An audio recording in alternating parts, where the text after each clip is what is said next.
Welcome back, I'm back. And because of having been on vacation... Yeah, I know. Hold on. Here we go.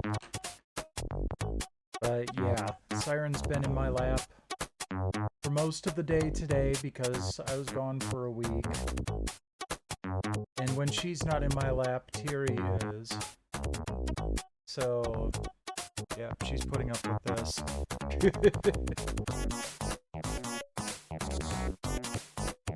It's okay. You can curl back up in my lap now. But yeah, so getting back into the swing of things. Got PlayStation Underground issue 2.3 tonight. And kind of interesting. We'll be able to finish...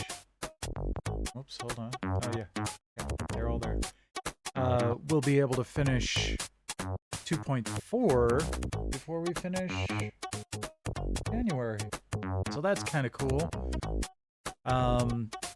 Tomorrow I'll actually be using a PS2 for the PlayStation Magazine thing because there will be an iToy game to play, and the PS3 does not like peripherals for the PS2 games.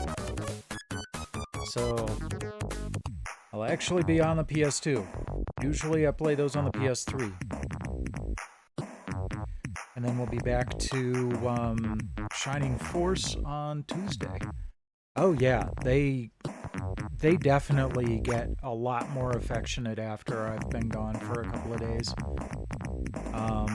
And they rush to the door when I get home, even if I'm just, going out to eat and then coming back. So, yeah. But... So, I have a PS3 Fat that I bought just, I want to say a year or a year and a half ago from Game Trade. And that's what I'm using. I rarely use it for more than, my streams here. But I do have an extra fan plugged into the front to help with air intake. Just to kind of make sure that we can get every bit of cooling in there that we possibly can. So, I actually still have a slim PS3 on the shelf. That's a backup for at least playing PS3 games, worst case.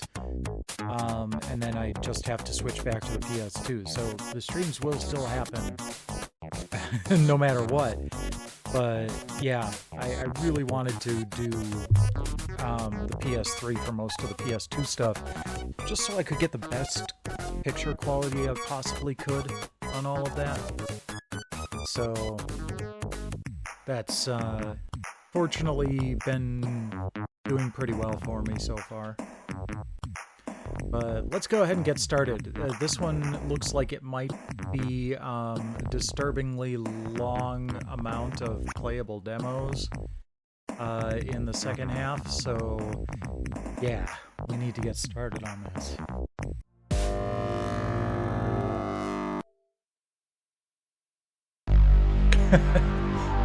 Yeah, PS1, I actually bought one somewhat recently. I didn't have one for a while. Mine broke. And I had a PS2 and a PS3, so I'm like, what's the point? Well, just recently I saw one for $40 at Game Trade, and I'm like, all right, I'll just pick it up.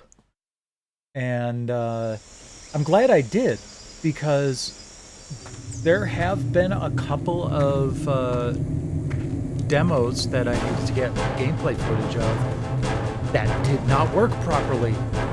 Like, Siphon Filter 2 did not work at all on the PS3. had graphical issues on the PS2, and only on the PS1 did it play perfectly.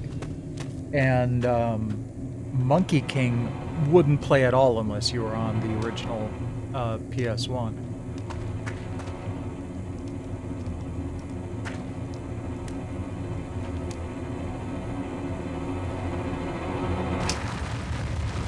And it didn't work on a Polymeter.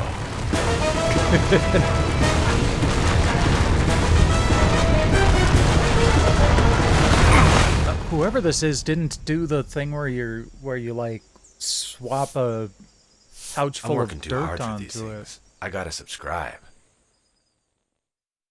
989.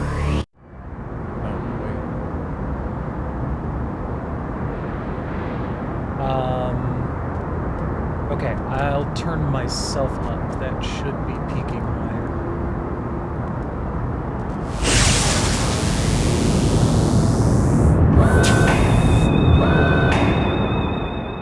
I try to get myself just barely under the red on OBS, and the game just about at the border of green and yellow. That's my usual preference for audio balance, and it works pretty well. But I just had to tweak it a little bit again, because the last time I did something that was really loud. Okay, debriefing. Parappa's creator. Let's check this out.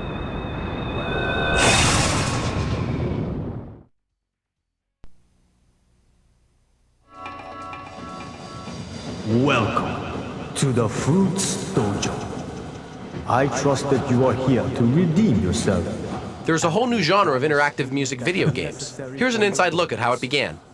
Are you ready, young one? I shall give you my best. People always have kind of a wall between music and life. I'm a musician, so I don't feel any wall between music and me. So I want to erase this kind of wall. Kick, punch, it's all in the mind. If you wanna test me, I'm sure you'll find the things I'll teach ya. Sure to beat ya. Nevertheless, you'll get a lesson from teacher. Now kick. So if people can perform without thinking Classic. about the music, maybe it's happy and fun. As a boy, Masaya Matsuda loved playing keyboards in Space Invaders. As a musician, he played in a rock group called Size and composed for TV and radio ads. But he always felt he was creating for everyone's needs but his own. I discovered that if the creative motivation only comes from the outside, all the efforts Yeah. are just to fill the order. He does handle his In the English end, pretty nothing well. of your true self ever comes through. So in the mid-90s, he dissolved the band and stopped commercial work, and he staked everything on combining music and video into a new kind of game. It wasn't easy. But I cannot say that the production proper went smoothly. We didn't have anybody with console game experience. Some of the companies we were working with almost went out of business. One after another, there was all kinds of accidents and problems. A key team member even ended up jeez. in the hospital after a traffic accident. The entire 2 years were like that. But in December of 1996, the world's first next-generation interactive music video game was released in Japan. It opened up a new genre, paving the way for games like Spice World I and just Busted get a kick Groove. out of them calling PlayStation the next Yo, generation. yo, yo! Check this out. It's party time in the house. For those who perhaps haven't heard of Parappa, it's a rap game. Basically, the player follows the short word sung by the sensei and presses the button in rhythm to the rap. The rhythm of the sensei is shown on the top of the Jeez. screen as button symbols.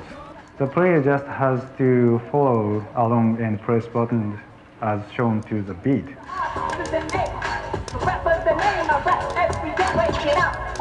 If the player presses the wrong button or is off the beat, the score will I love how he down. actually has to explain what a rhythm game is. Down.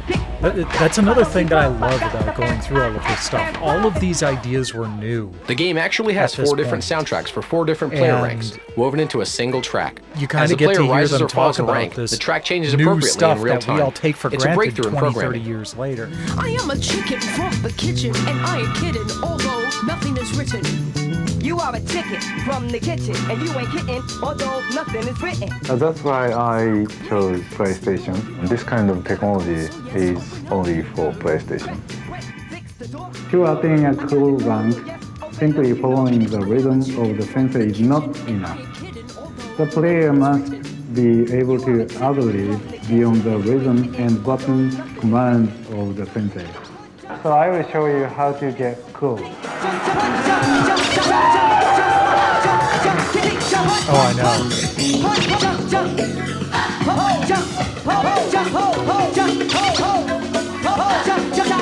Parappa won more than a dozen awards, including Game of the Year in Japan and Most Innovative Game That's at cool E3 that he's and the Computer actually Game doing Developers it Conference. in real time there. Sales took off worldwide, and today it's available in nearly 50 countries. You know,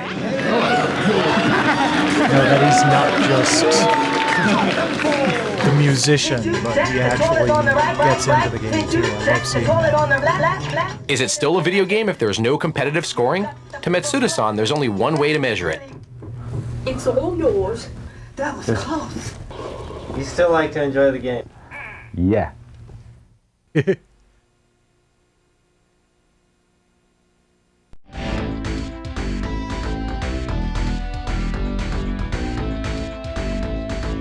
Yeah, it is. Alright, we get it behind the scenes for Spyro the Dragon.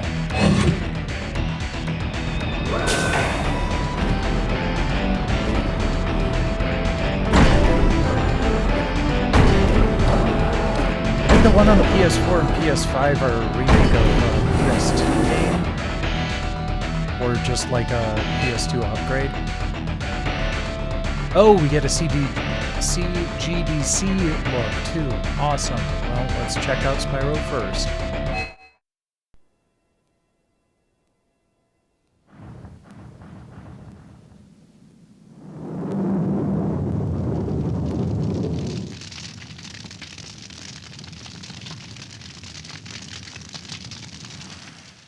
When you make a game, all you start with is a blank piece of paper and a few big ideas. I wanted to see a game that was in full 3D, but where the primary focus of the game Oh would no, be it's interaction with babyface the Mark enemies. Cerny again. To the best of my knowledge, that had never been done before. How do you end up with a video game world that pulls you in? How can you make it stand out from other games? Your team will hit development walls and have to search for breakthroughs. Here's the inside story of the making of Spyro the he's Dragon, the an exclusive like, tour for the PlayStation Underground. He's the system Most architect difficult part of was the beginning. the Determining what PS4 kind and of the game we were gonna do PS5. Like after he Disruptor. actually designed Craig Stitt said, "You know, I've always wanted to do a game about a dragon. I've always hardware. loved dragons. To me, they are just the greatest creature. I mean, it's the combination for of both a Tyrannosaurus consoles. Rex with wings and breathes And, fire. I mean, like, you've got the best of everything in a dragon." And if he immediately doesn't everybody have said, a lifetime "Yeah, that's it." achievement award because dragons can fly from they some can run, video they can game flame, they can jump, they group, can do anything. he needs And to they're have cool. one. Because In the between game, you play the that part of Spyro, and an evil you creature know, named Nasty Nork has working cast with a spell stuff like turning all the Spyro, dragons into crystal statues. You have three major objectives in the was game. The one of first the is lead to developers rescue for all the frickin' dragons. Marble The second is to Madness. collect the treasure He's that been Nasty in has there stolen from the for dragons. And the third goal is to ages. defeat Nasty himself. and he's still Designer Mark Cerny had come contributing from such quite games a as bit. Disruptor, He's- the Crash Bandicoot series, but and most Marble people Madness. wouldn't In know Spyro, about he hit him new compared ground to he wanted someone cover. like I had this idea that you could do a panoramic 3D engine on the Sony PlayStation, where there wouldn't be any fog Hideo distance. Kojima And or, I challenged you know, Alex Hastings to some of the create other such an more engine. well-known developers out there. Most of what it takes to pull off that sort of panoramic. No, it's just kind of you know, amusing to assembly draw see routines. to In fact, see I told him very you know, specifically how to go about babyface Mark creating. Cerny. He blew me off and did something totally different. That 90s hair. But it turned out much better than what I had in mind. Engine to draw the environments has broken down into 7 different little renderers that work on different levels of detail of the environment to try to keep this, you know, the fact that you're seeing a quarter of a mile away Yeah. what would be tens of thousands of polygons into something that's more manageable. Because not only did you have these big, long views where anything in the universe could be seen from afar. But also, he created an engine where you could have detail on the objects that were close. The real trick is that in every transition we try to do a fade or morph transition, something where you're not going to see it. I think there's never been a console video game where you got both of those. He had to write some damn good code. The fact that this game is coded specifically for the PlayStation is probably our biggest advantage. When you compare I got it to, say, a PC my sister or hooked on other Star Trek console Strange platform New down, Worlds. PlayStation is really different. While I was visiting her last week, and I just got a message from her that indicates that she's gone ahead with the series in my absence. Well, I think the flying levels really were a surprise for us. Everybody loved it. We made sure that we had more of them. I play the flying rounds, the free fly rounds. You know, a lot of people say, like, a lot of people consider and trying the if I can beat the Crash Bandicoot series as the main competitor to Mario on the PlayStation. The DualShock Analog But I would say that really Spyro was the big answer to Super Mario Any 64 direction you want, and you're going there. on PlayStation. They've integrated the feedback in there It too. does a fantastic You can job ram of yourself it. into a wall, and you'll just feel it come back at you. The game also has features especially for hardcore gamers. In every single instance where you can super dash, there is a secret place you can get to. That is our challenge to all the really good players out there. Is not to go out and buy a hint guide or read about it in the magazines, but to find out for themselves where it is they can go or what it is they can do. Another feature that pulls you in is the soundtrack. Spyro includes some well-known voices. Don't worry, the only one who's gonna be trapped is him.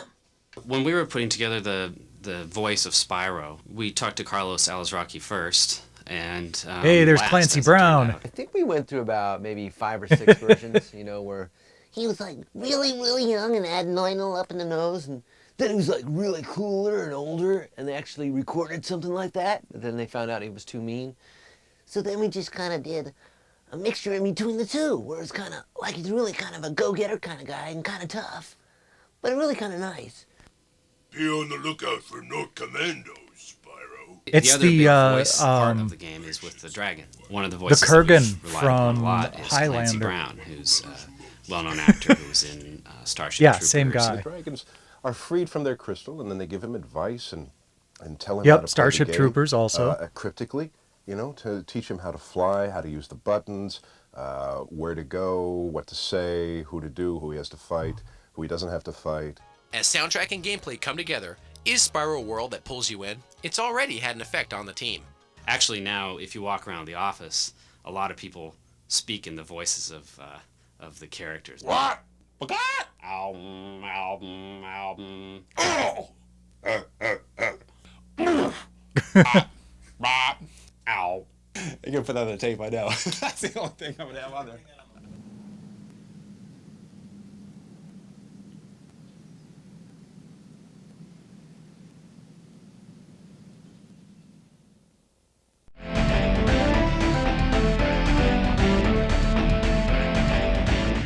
Okay. Next we look at who makes your games.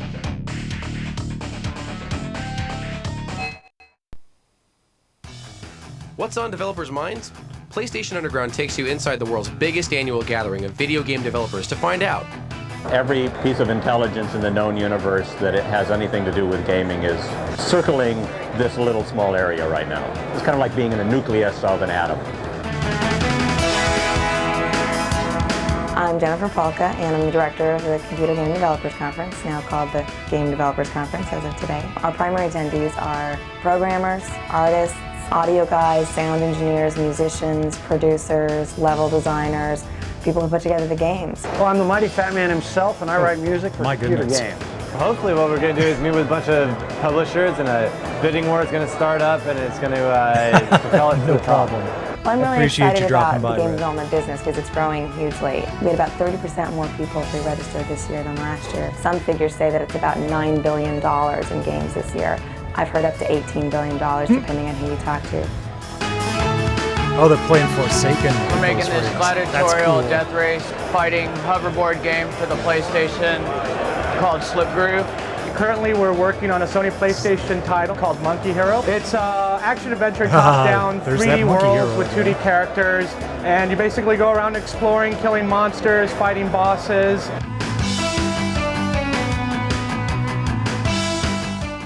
But at the same time, game developers still have the same ethic that they've had since the start, which is a strong ethic of sharing knowledge and ideas with each other and sharing technology. But now I can actually do smoke and fire in real time, and that'll bring more life to the game. I've been in a number of businesses, and this business, more so than many of the other businesses I've been in, everyone really, really, really wants to do this. So far it looks like there's a few more women than there were last year.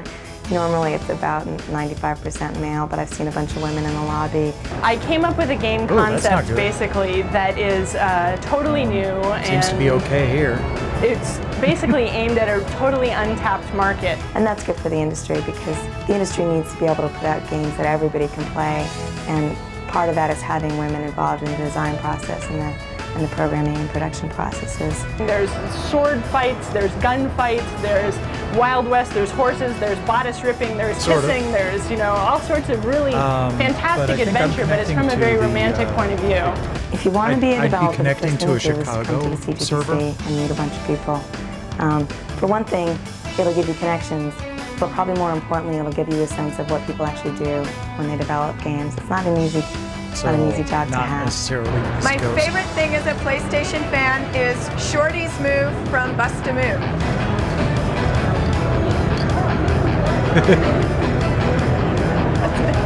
Well, it was Bust a Groove when it came here.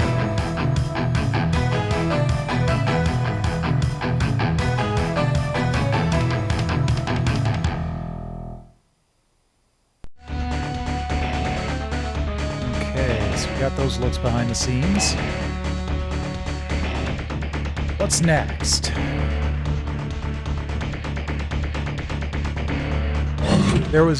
So Bust a Move came to the United States as Bust a Groove because Bust a Move was already taken. She was talking about Bust a Groove.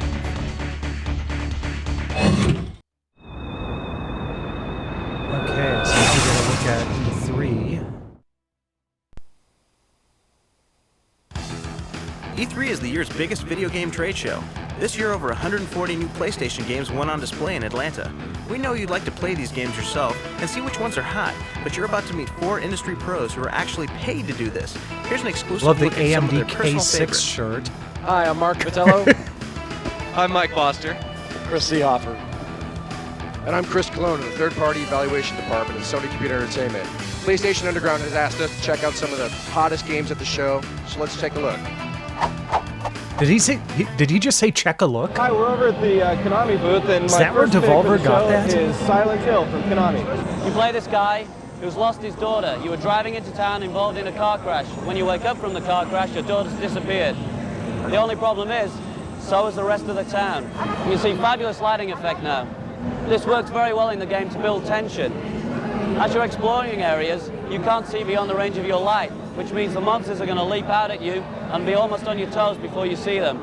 Look for Silent Hill in a store near you this Christmas. Fantastic use of We're here at Sony Computer the Entertainment limitations of the America's booth, and my hardware first pick to is Spyro the create Dragon. This is Spyro the Dragon, developed by Insomniac the Games distance and fog Universal and Interactive everything. Studios. It's a full free-roaming 3D Try it in action the vault. platform game. Some of the really cool things about this game is that it Yeah, has this is these one of the demos we'll be beautiful looking at panoramic later. worlds, all 3D, with great 3D characters and animation. As Spyro the Dragon, you can flame, roll, I hate glide, those fly. friggin' egg thieves. So your goal in Spyro the Dragon is to go around and free all these crystal dragons. We think it's going to be a great game, so look for it in September in a store near you. My first pick of the show for hottest game has to be Legacy of Kain Soul Reaver. Let's take a quick look at it. One of our greatest features is that the whole world is streamed together. So you get this non-loading, continuous world where every level is just really super rich with detail because we're constantly bringing new data in. So it gives you this very immersive environment. As the game goes on, you acquire mechanics which make you explore more nooks and crannies of the world. So the game kind of blossoms from a hub and spoke kind of a model. You have lots of player mechanics. You can stab vampires through the heart and impale them, suck souls to gain energy, like she just did there. Check out our game, Soul Reaver, Christmas '98. Hope you love it. We're here at the Fox Interactives booth. My next pick for the show is N2O. Basically, we are pushing the one. PlayStation to the extreme in terms of lighting effects, morphing, 22 aliens, 15 weapons, numerous ways of killing enemies. Every time you kill a beast in these tunnels, it will release a burst of nitrous oxide, which your tunnel runner is powered by. So the more you kill, basically, the faster you go. Obviously, another big feature is soundtrack. We have Crystal Method that have produced 10 tracks for the game, 4 exclusive to our product. This Extreme shoe is coming out middle of June, so look out for it. It's going to be really hot. They are always hyping up the Crystal Method. We're here at the Psygnosis booth for my next pick, Colony Wars Vengeance. It's a space combat epic game, which takes what was great about the original game and does it even better second time around. We've got feedback from the original game and really drew up a wish list of everything people would want in a sequel to the game. So we've now got a whole new number of new crafts. We've got 50% new weapons. This isn't just a straight shooter. We've got characterization in the game.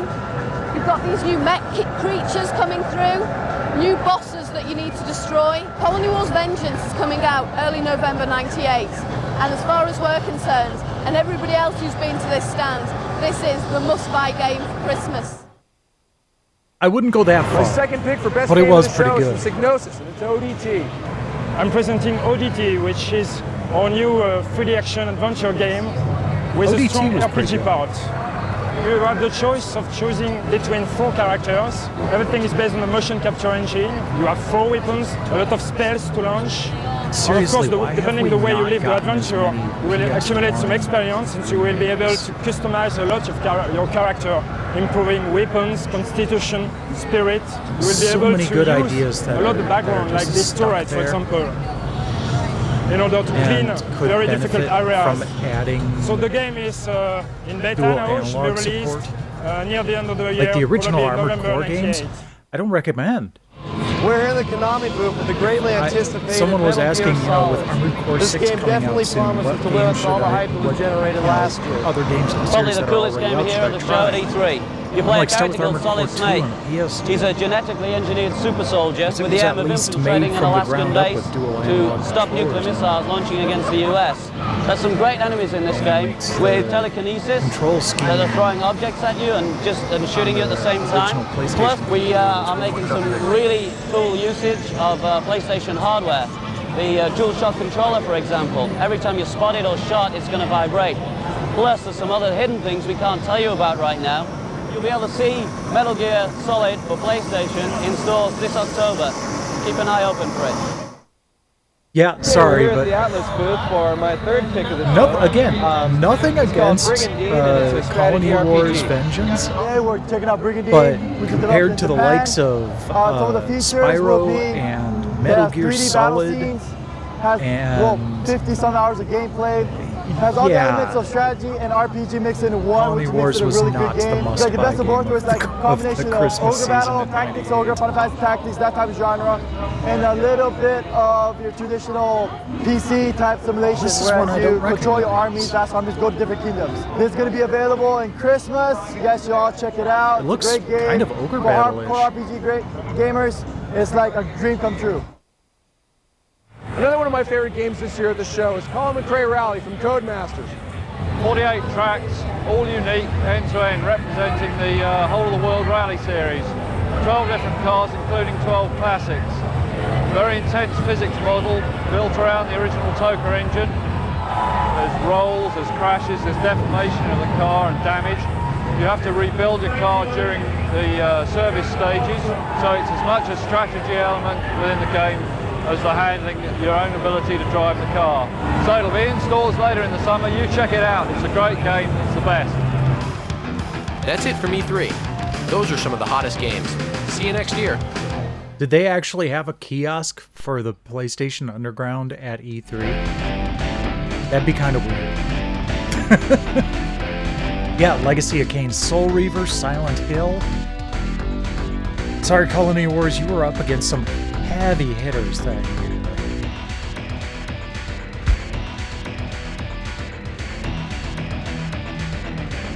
Alright, next up, download station.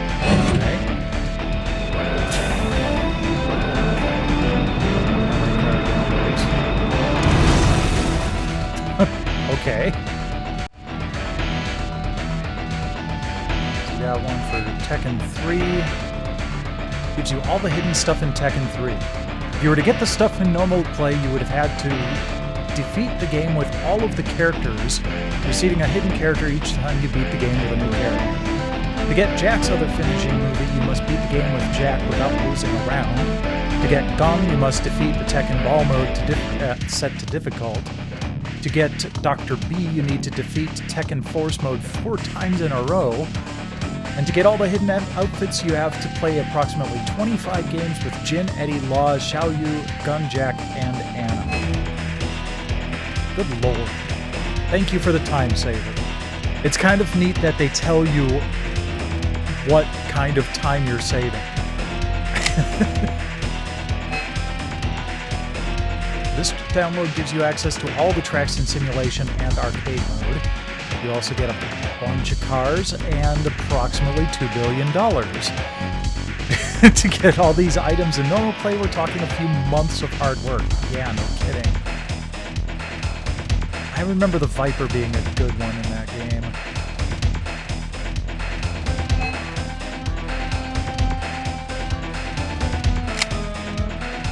Vigilante 8.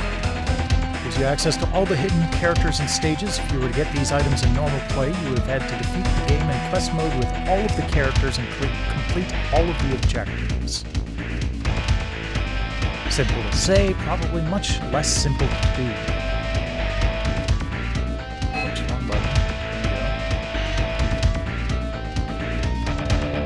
Okay, so that's everything in the download section.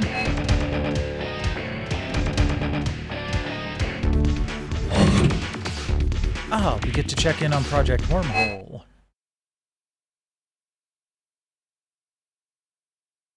So, if you're not familiar with this, they're kind of going through the design and build process of a completely new game over the course of these issues, and they're even soliciting suggestions from PlayStation Underground subscribers. Welcome to Project Wormhole, Part 2. Last issue, we learned how game objects are created and brought into the game environment. Now it's time to create an environment for our objects. Wormhole will take place in a tunnel filled with obstacles. We'll draw the tunnel using texture map polygons, just like any other object in the game. Most game objects are small enough that you can see them all at once, but the tunnel is far too large for that. We need to break it up into manageable sections so that we only draw the part that is in view at any given time.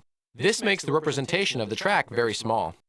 We only need to store an ID number for each successive section and can make very long tracks without taking up too much memory.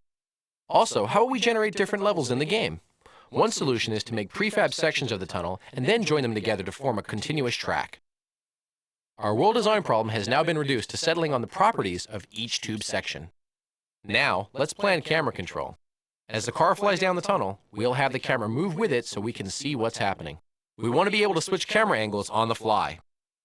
We'll have a fixed camera that follows the car but always stays upright, a view from the driver's seat, and possibly others. This completes our look at constructing a world. Check out the tunnel we've built, then preview Part 3.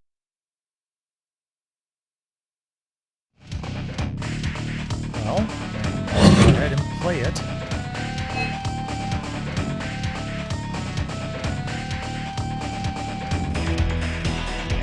There's the texture that we had from before.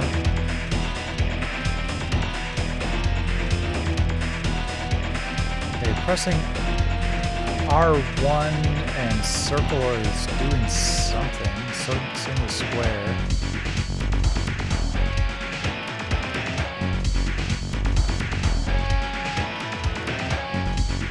Okay. What do we got? Okay. Oh, that was an editor. Okay.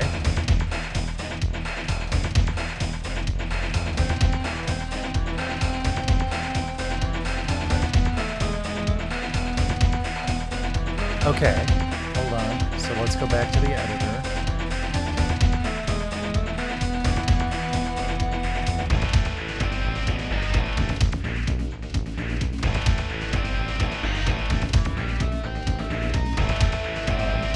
I need to stop trying to use the analog sticks. Okay, there we go. Hold down to control the camera. Oh, it does have a picture of the DualShock on here. That's cool. Rotate section, R1 to add section. Okay, change model. It's left and right.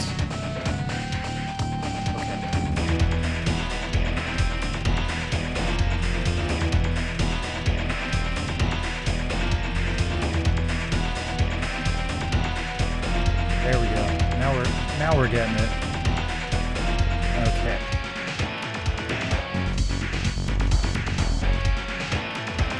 So add another part.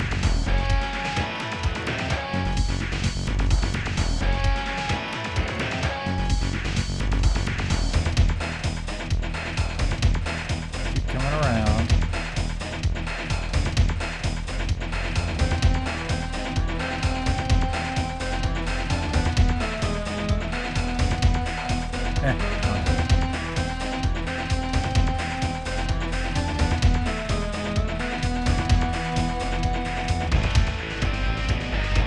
That's kind of interesting. I don't know how much more time I want to spend at this, but it's kind of cool. Like having it just build and fly right off the bat.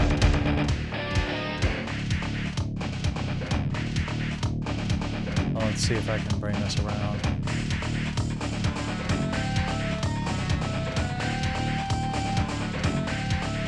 Oh, it's different textures.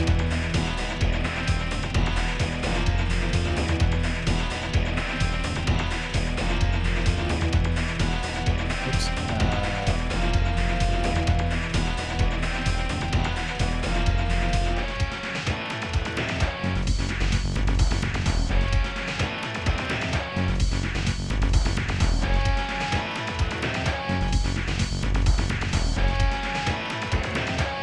It's not letting me connect them at all.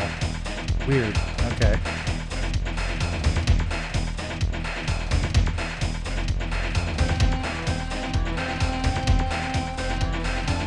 That is a lot of different textures they put in here.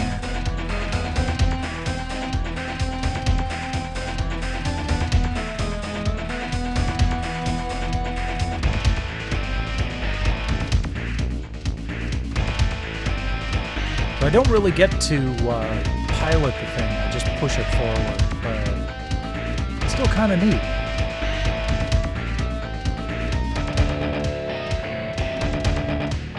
Alright, what do we have to look forward to in the next issue? Next issue, we'll look into the physics of how objects move in the tunnel, and what to do when objects collide. Don't forget, you can join the Project Wormhole discussion in the PlayStation Underground forums at www.playstation.com. Post your ideas for the game there. If we like your ideas and use them, your name just might end up in the game's credits. What have our suggestions done so far? A heavy-duty cannon, aka the Paver.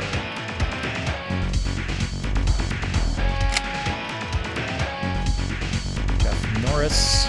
The mortar launcher, spread shot, electric zapper cannon. Go back to Paver. Cool. I'm sure we'll get to see those in the future.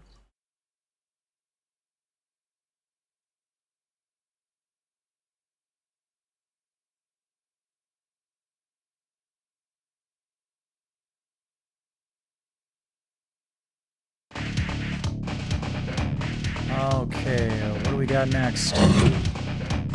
What?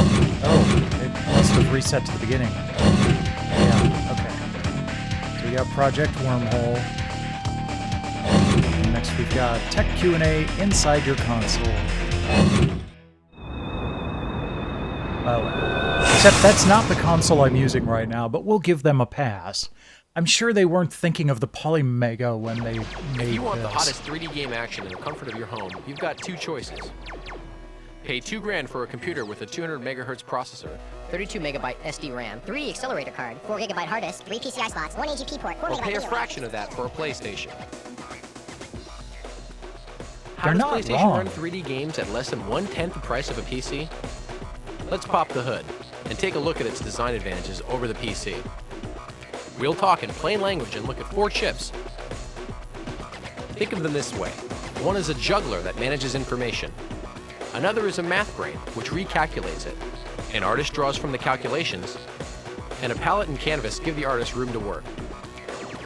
From there, the image goes onto your TV screen. Let's take a closer look at the action from CD to screen. A laser bounces off pits and bumps in the microscopic track of your CD. These are read as zeros and ones, offs and ons. The zeros and ones are translated into 3D coordinates. The coordinates are picked up by the juggler, also known as the Central Processing Unit, or CPU. It interprets the data, divides it into jobs for the other chips to do, and manages the workflow. The 3D coordinates get sent to the math brain. It's the Geometry Transform Engine, or GTE. The math brain does calculations that scale, rotate, and translate. That's not easy. The game is 3 dimensions, but the screen is only 2 dimensions. So the math brain has to flatten a 3D world onto a 2D screen using perspective conversion. Be glad you're not crunching the numbers yourself. The math brain produces a sketch of 2D data, which it hands off to the artist, another name for the graphics processing unit. The artist paints in the sketch. To have room to work, the artist gets color and texture from a palette and builds the actual image on a canvas. The palette and canvas are in a 4th chip called the video memory. From the canvas, the image is projected on your TV.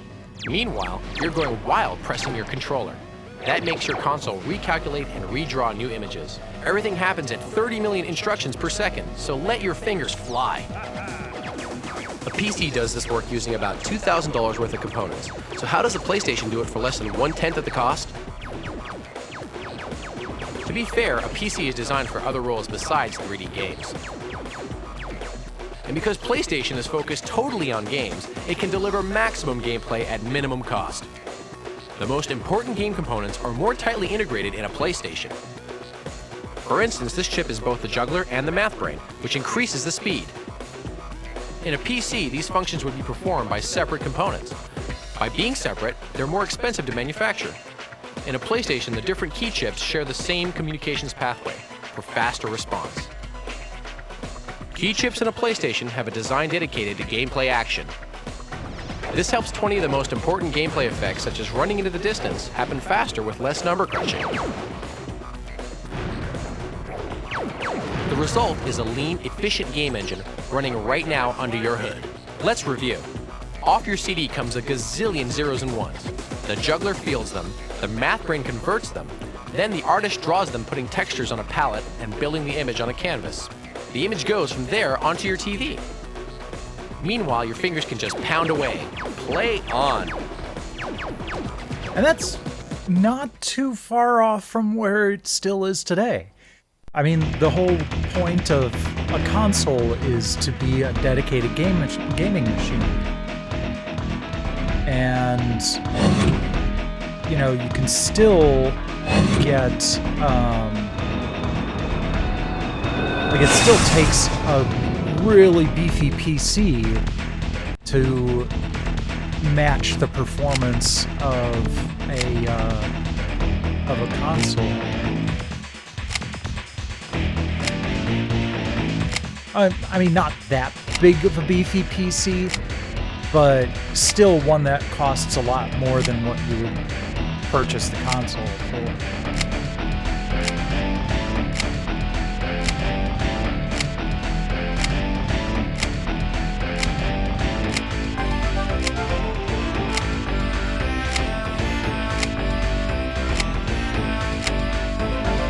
The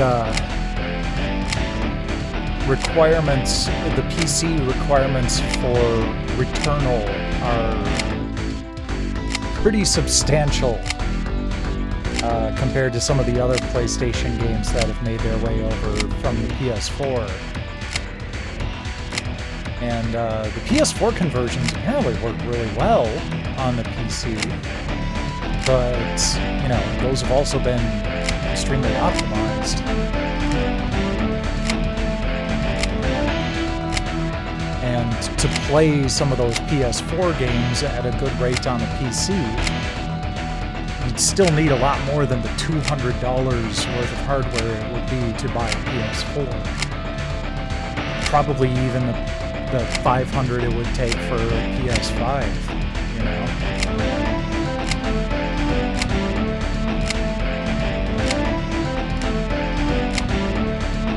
I think Digital Foundry has clocked the PC equivalent to a PS5 at about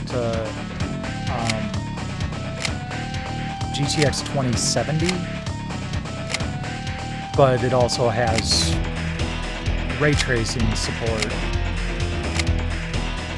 and you know, then you also need to make up for all of the, you know, extra stuff in Windows rather than having dedicated hardware.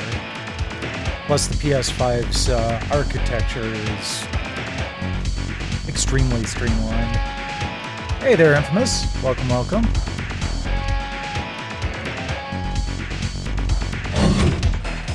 Okay, now we got the bulletins.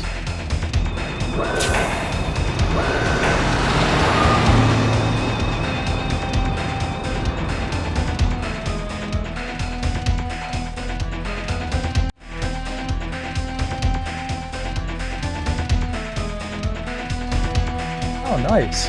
Doing pretty good. Siren was up here at the beginning of the stream. Cool stuff that can't fit on these CDs is waiting online, like answers to which demos and imports might be in the next issue. What world-famous rock musician composing Spyro's music has music secrets to show subscribers? That would be Stuart Copeland. How does Spyro have really smooth camera and control? Which subscriber suggestions might end up in Wormhole? Only one place to find out. They're already smelling their doom. You know, with the online stuff that, you know, takes the place of CD distribution. I don't think they feel like they have. Alright, so these are the codes from the for the previous disc.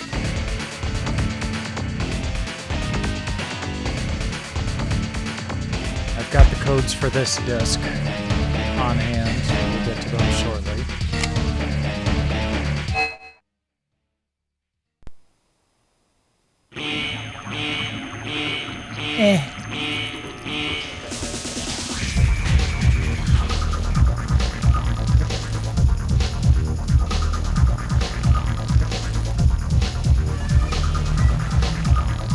Like, they generally don't tend to both cuddle me at the same time, but that's happened quite a few times over the past 24 hours.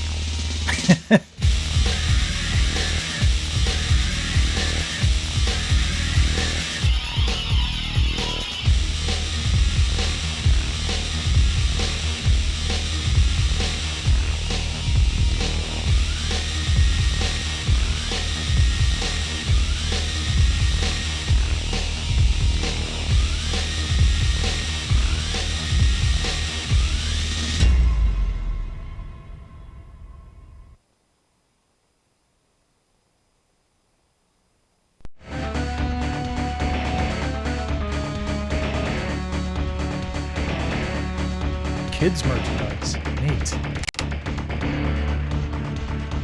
That's very rad. That I wouldn't mind having.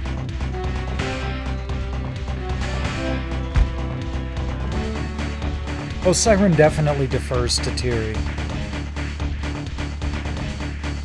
And there have been times when both of them, like, Tiri's on my lap and Siren's on the arm of the chair, and Tiri kind of pokes Siren away. I'm 11 years old and I loved PlayStation and gymnastics, but I don't think there's enough games for girls for PlayStation because most of the games involve fighting. Give it time. I just received my first issue of PlayStation Underground, and it's great. I'm 31 years old, and have been playing video games since the start of the industry. I'm really excited about Metal Gear Solid. Metal Gear and Snake's Revenge were and are two of the best games ever made on any system. Well, keep them coming. You guys know PlayStation is the best system out there. I just got issue 2.2 and have been playing with it for hours. Now all my friends are signing up. Come on, put my letter in the magazine. If you don't, I'll hold my breath. Alright, breathe, Keith M. Breathe. The download station was really cool in the last issue. I just think there should be different things to download. Maybe something like songs or music for the CD player when you boot up the PlayStation. Or maybe you could download more demos. I really love the movies and the playable demos. I was a little disappointed with the demos this time around because I was expecting a Mortal Kombat 4 demo. If you ask me, I guess that I would like to see more demos and movies in the next issue. But other than that, this magazine is incredible. It's better than a 90-page book with a 1-inch size pictures of the game. The inside look at Tomb Raider 3 proves that. I think a good idea would be to have a review section for all the hot upcoming games so that we don't need to keep watching the commercials and reading advertisements in magazines. This would really help someone if they've been saving their money for months and can finally buy a game. I think it's a great idea to have subscribers help you build a minigame. I think some of the weapons you put in there should be a flamethrower, a minigun, some nuke bombs that wipe out any enemies on the screen, and missiles that break apart and go to various targets. Oh no! Poor Dobby. My suggestion is that you make the weapons seem more futuristic, but also make them seem real. Like, instead of having unlimited bullets, missiles, and other weapons, you should have to pick them up on the way through the game. If you run out of bullets, then oh well, you just gotta dodge.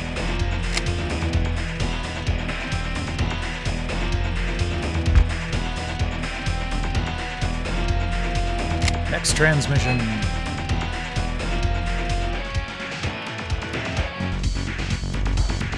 In the next few issues, be the first to play demos like Crash Bandicoot Warped, Bomberman World, and that's it. Oh, Project Wormhole Part 3, How to Do Collisions. Software Piracy, How Does It Hurt Gaming? Oh, that's an old one. Pocket Fighter. Rallycross 2. Make game music with Stuart Copeland. Crash's developers show you why the new game is warped.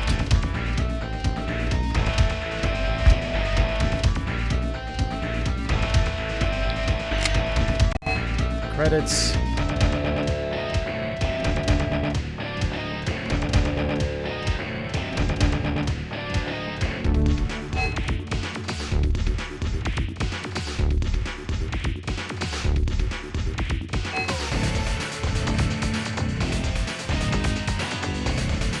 There's Saul.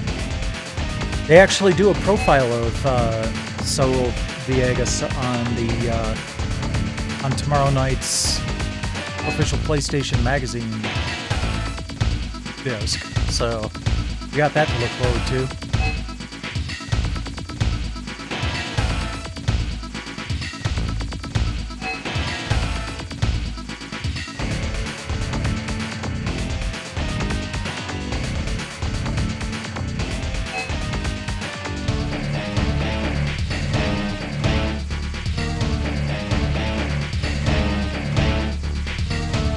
Morgan the Naughty Dog.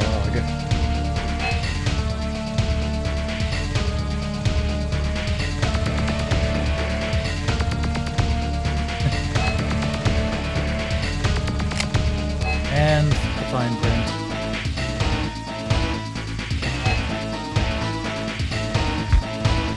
Okay, do we have anything else, or are we on to the secret stuff? Nope. Got an alpha video on Crash Bandicoot Warped.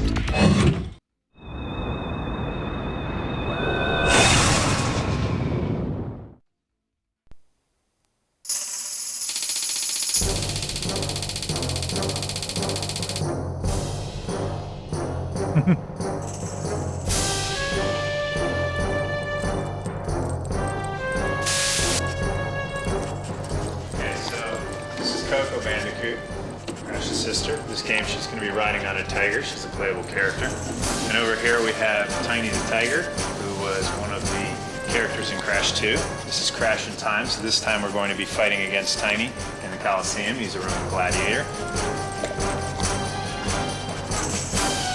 Hey Mark, what's going on? We'll give you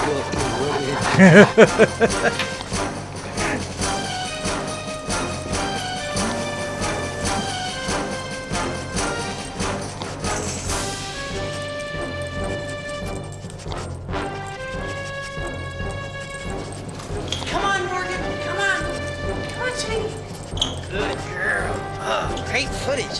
Thanks for the underground footage. We'll get you in the next underground. I got a tan.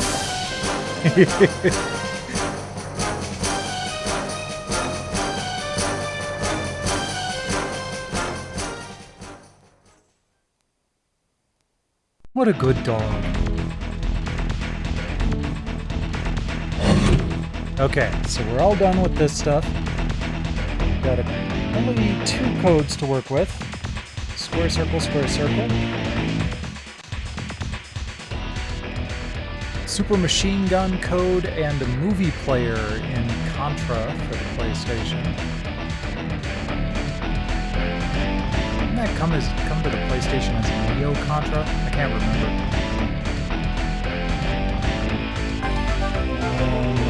Triangle square, triangle square. Codes for Forsaken. Oh, sweet, there's a cheat menu. Alright. I should play it invulnerable sometime, just so I could actually get through the first frickin' level.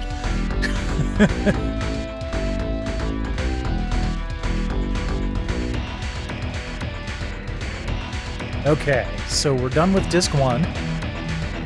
Let's go on over to Disc 2.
Okay, we're going to start out on the imports. There are 2 imports here, and the first one is Irritating Stick, which I've never gotten the hang of.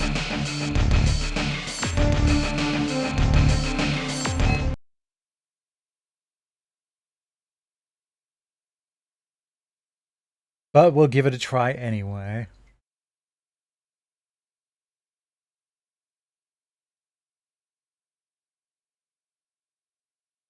うっちゃんなんちゃんからの挑戦状完全攻略できたら100万円もう夢じゃない This is actually based on a Japanese game show. 勝つのは人かマシーンか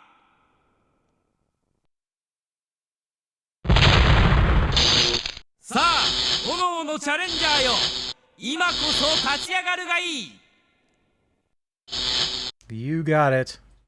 現在のベストタイムはご覧の通り。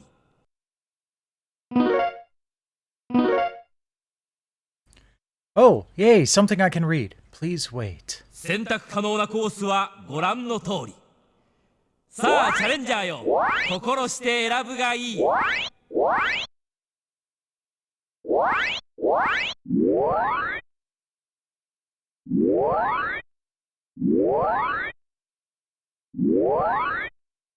Okay, I'm probably only going to be able to play the special preview stuff here, so.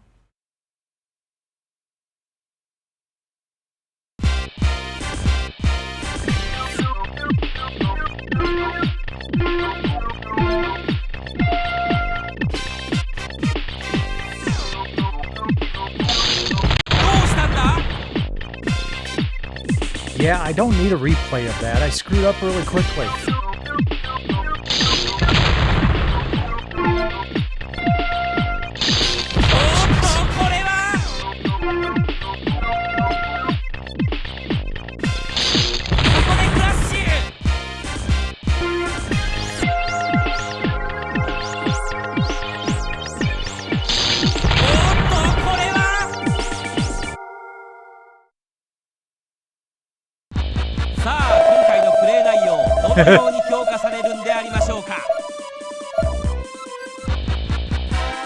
Yeah, I'm surprised I was in the top 5. 最低最悪の評価が下ってしまいました。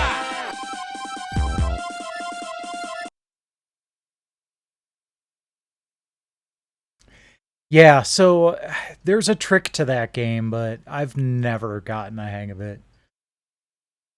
Too irritating. Surprise, surprise. Well, it looks like it rebooted just fine. Okay, so we're going to move on to Guilty Gear, huh? Alright.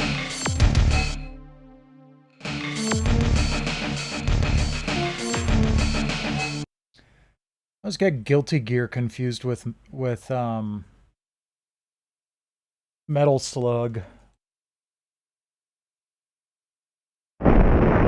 Just in name, not in actual, you know, gameplay.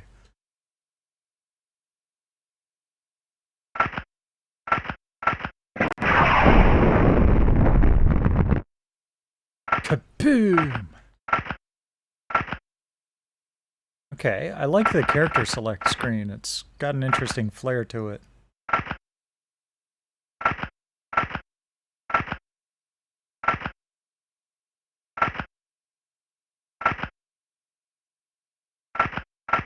Alright, well, I'll go with the one that they had me at to begin with. Soul Bad Guy. Oh, no, it's not going to work because it's waiting for a second player. Although it is kind of cool that I'm getting to go through the different colors here. Yeah, it was really a saturated market at the time. So I guess I can only play this 2-player, which I really don't care to do. I want to have to set up a second controller just to have it, you know, beat someone up. Though I may do this later.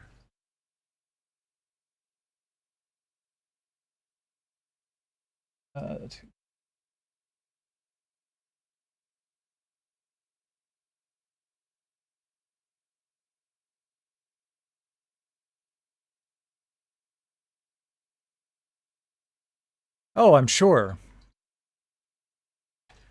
But you're also assuming that I'd actually want to play this at some point other than the demo.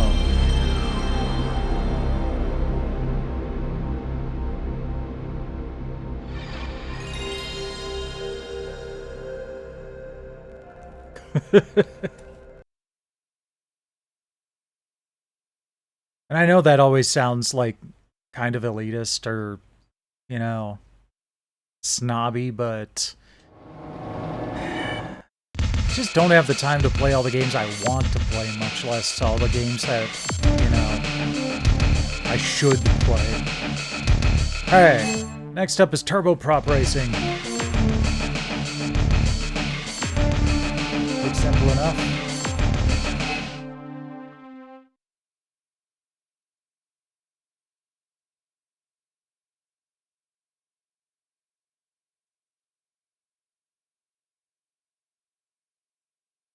There are a lot of big demos on this disc, though, so I'm a little, I'm hoping we'll get through everything tonight.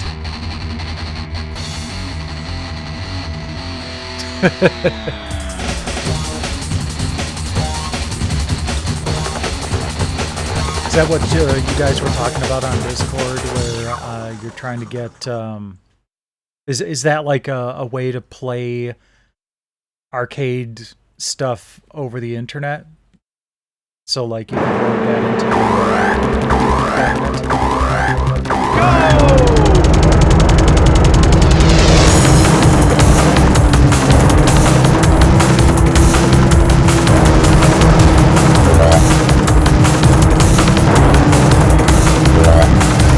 not gonna lie, this looks cool, but not really getting steering. They didn't do very well.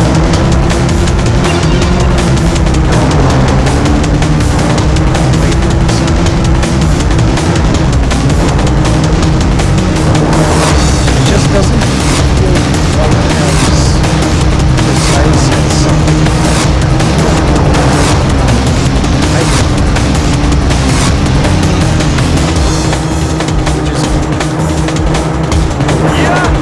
fair, but kind of my best comparison.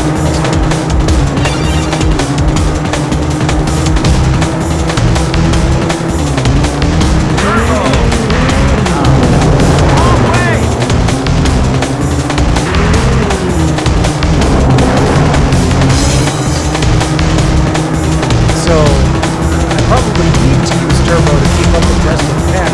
Wow. It's a bad situation.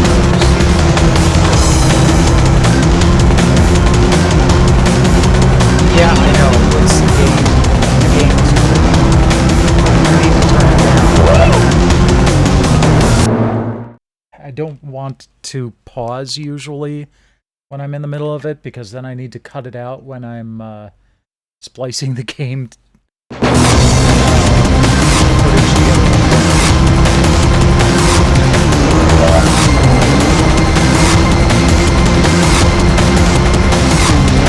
Why can't everybody normalize their audio?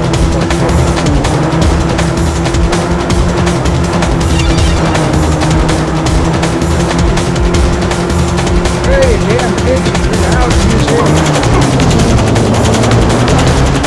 I got that.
Okay.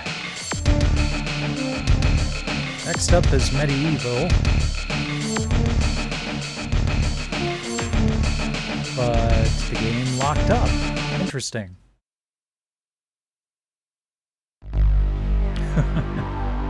Yeah.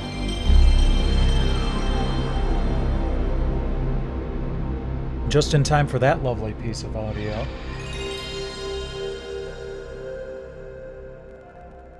Well, I'll keep the volume turned down and we'll see how that goes.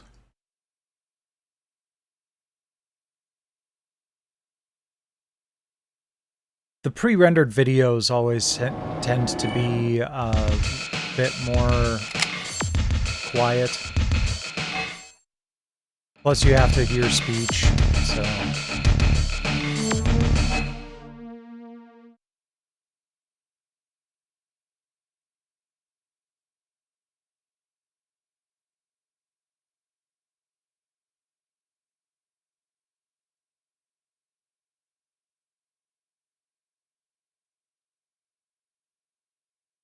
I do try to have a good balance, because the only thing that could make my sound balance much better is if I turned on ducking, but I can't do that because it messes up the game audio recording. I suppose I could have the game audio go onto yet another game audio track that isn't affected by the ducking. Maybe I should do that at some point. That way what I record wouldn't be ducked, but what I stream is.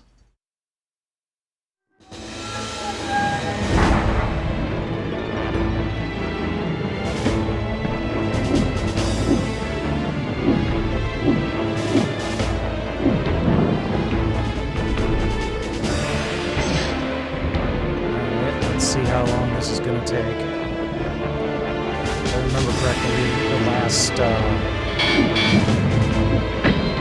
Medieval demo I did took quite a while. Where's the rotate? There we go.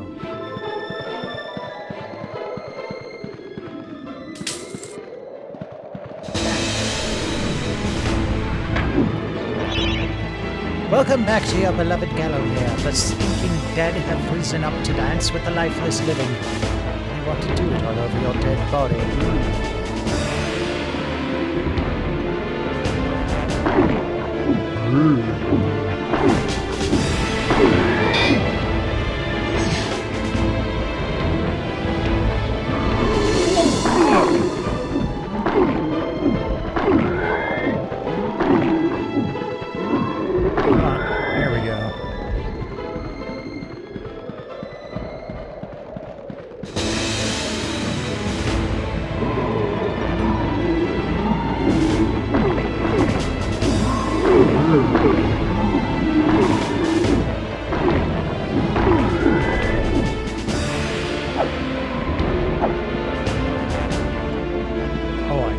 Smaller swipes with the X button.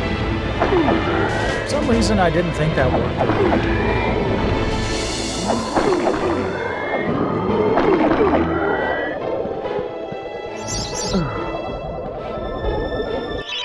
Then let zombies get you down. Tend to those wounds by stepping into this fountain of rejuvenation. Already done.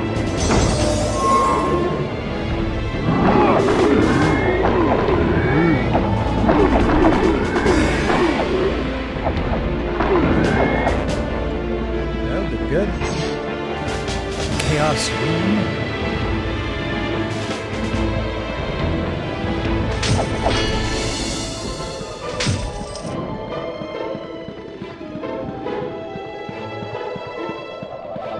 Really happy about that.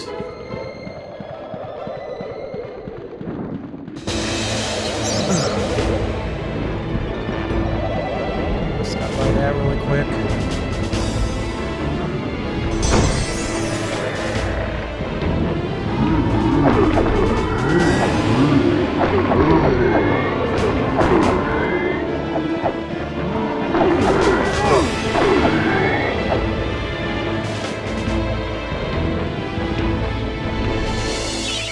Remember, nothing remains hidden under the gaze of an angel.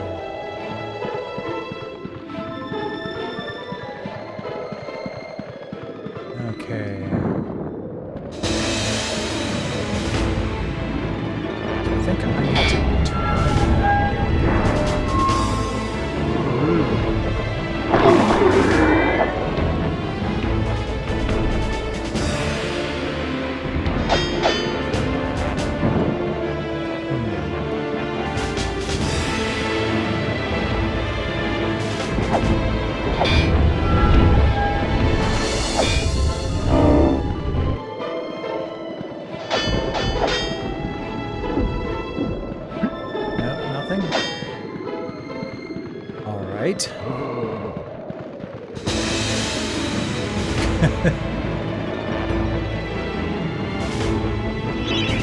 Shoo, away with you. The living world lies through this way, but the gates are locked. Key?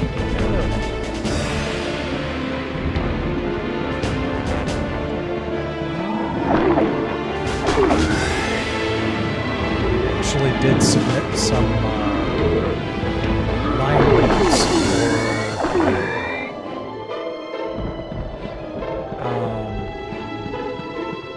voice acting role. Can't really say much more than that, but it should be interesting if that ends up happening.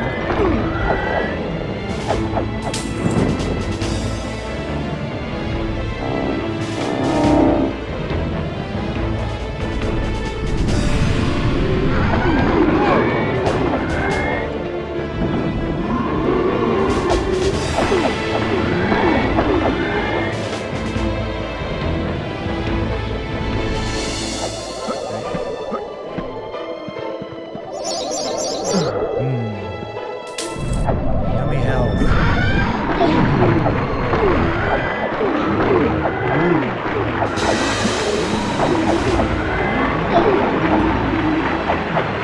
Get back here. Don't make me chase you down. The angrier I get, the slower I'm gonna kill you.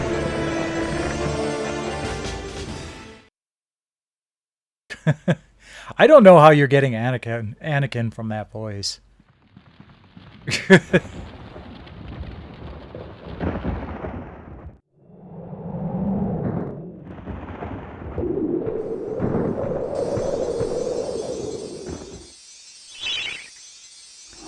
So, even from the shackles of death, okay, you're talking too fast. Never mind.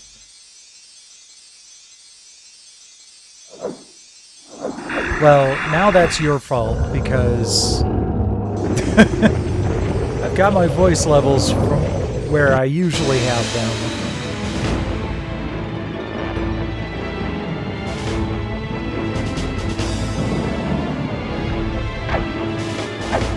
No, read the damn thing.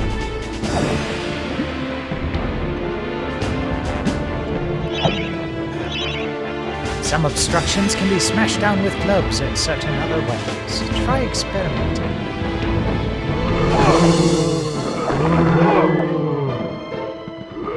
Yeah, but I probably don't want to try hitting those rolling boulders he's sending.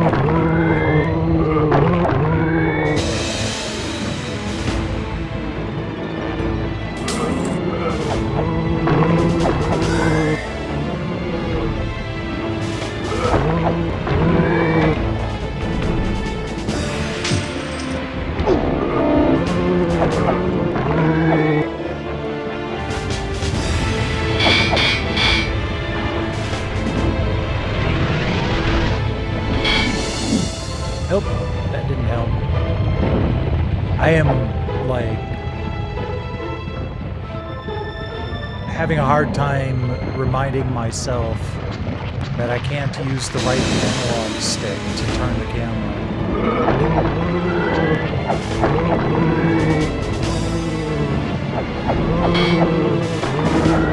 No, that doesn't work here.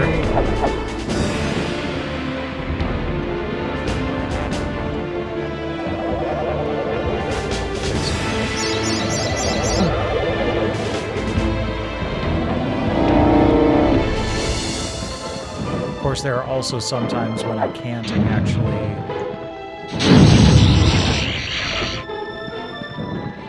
move the camera.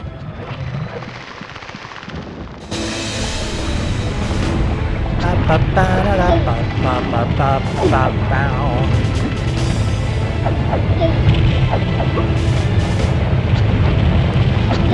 guess I am supposed to have these with myself.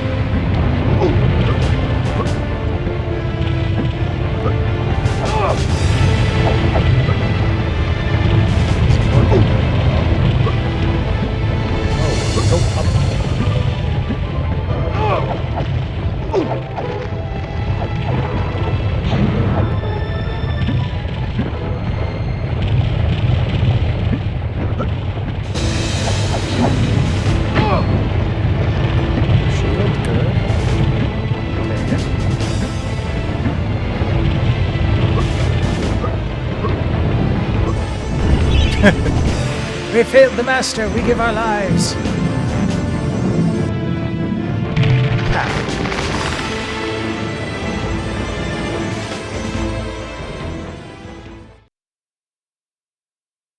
Hilltop Mausoleum.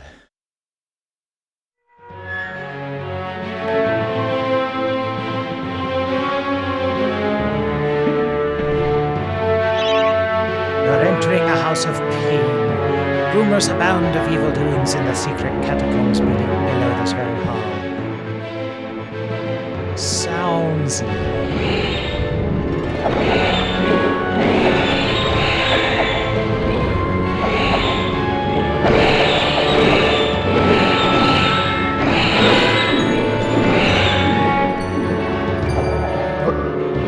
Square is jump on this game, which is really weird.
Weapon durability on this thing, so be careful. Wait.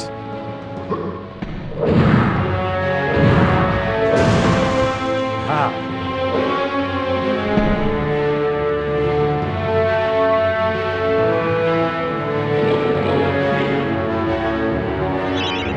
Watch out for sticky-fingered imps. Easy thieves will strip you down to your armored undies. That doesn't sound fun.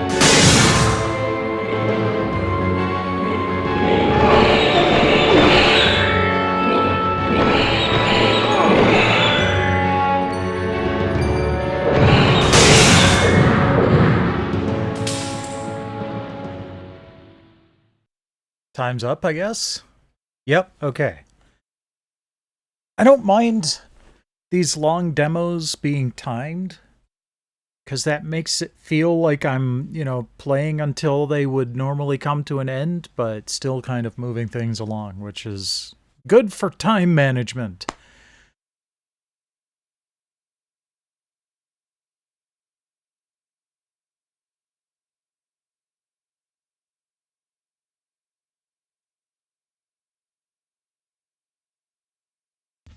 So I bet you're looking forward to me continuing Shining Force on Tuesday.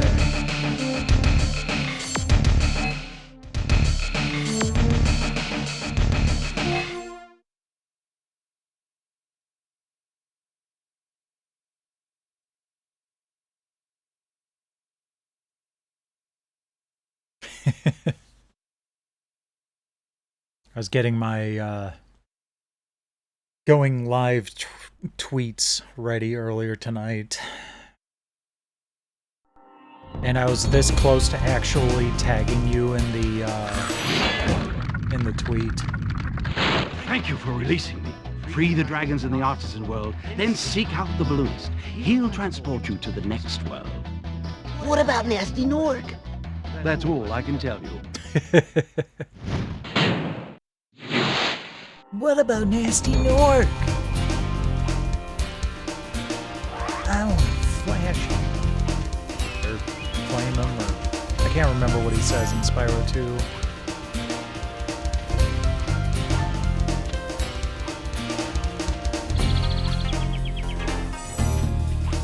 This song is really one of the iconic tunes of PlayStation, in my opinion.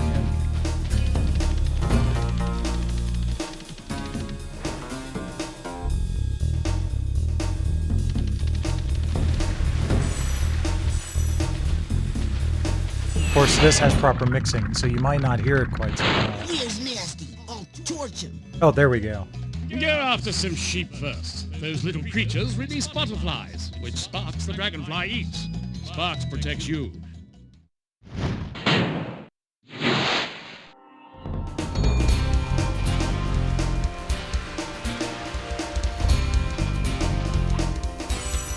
It's kind of funny that,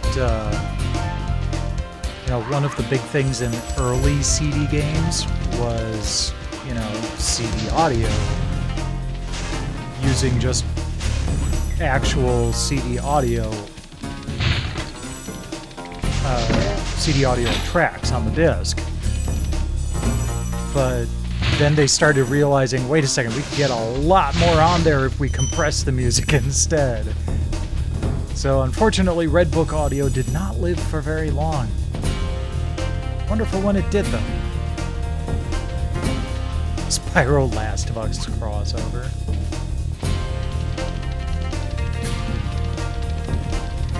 Well, there hasn't been a new Spyro game in a long time. There are some rumors that there might be a new one in the works. Because, like I was saying earlier about, you know, posting the video about E3 that we saw earlier, later this year during E3 2023, it's 25 years, so wouldn't be a bad idea for Toys for Bob to come up with a new Spyro game for the 25th anniversary of the series.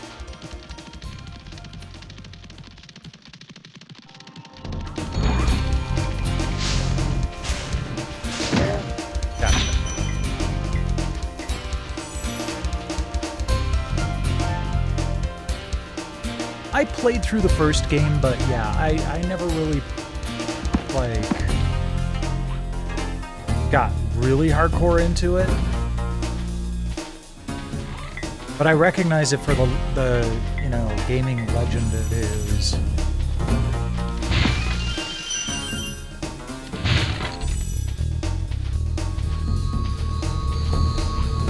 Especially with regards to PlayStation. Because like I said earlier, this was really the, like, counter to Mario 64. It wasn't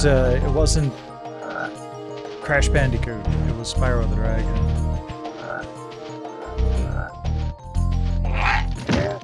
I mean, Crash is more similar to a, and this is just my opinion, but Crash is more of a you know, traditional 2D platformer thing pulled into 3D. So like, you know, 2.5D as it were. But Spyro is more of a free roaming, you know, full 3D environment thing.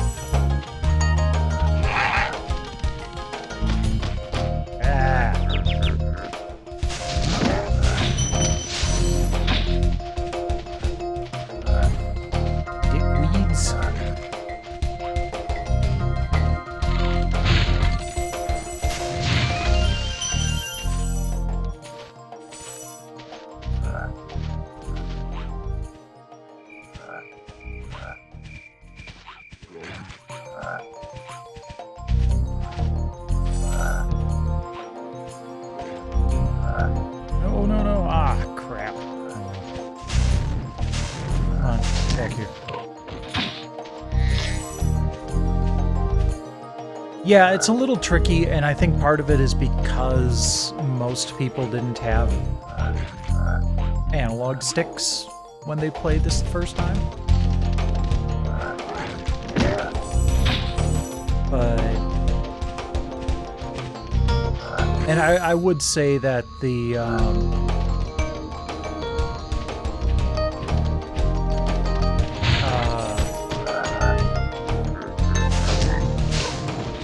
movement mechanics on Super Mario 64 are probably a bit tighter.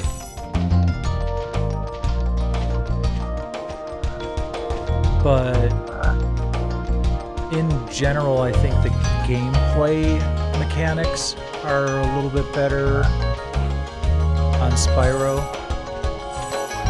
I like the graphics, but I know that's very much a subjective thing. Plus, of course, the sort of trump card in situations like this, CD audio and full voice acting.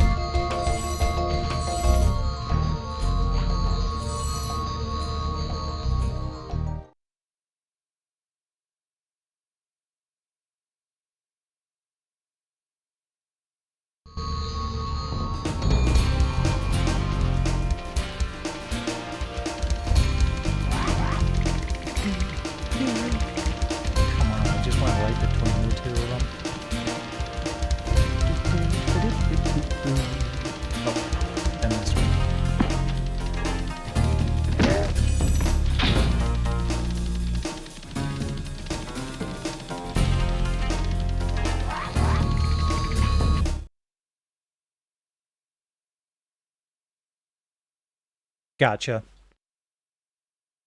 Which is weird, because Spyro was very much geared toward the younger player when it originally came out. I get where you're coming from. Absolutely. But Spyro specifically seemed to be more of an all-ages thing.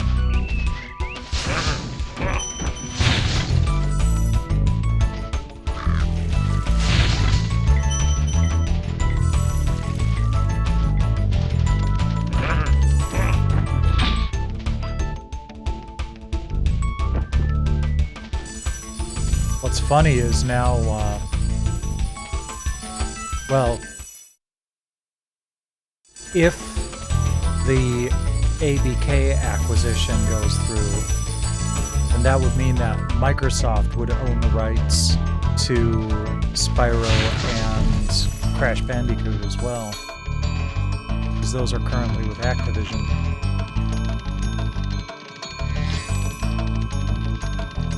Like, I know Sony's been focusing on Call of Duty as the big reason why the ABK merger shouldn't go through, but holy crap, there is a lot of stuff that Activision Blizzard King have under their belt.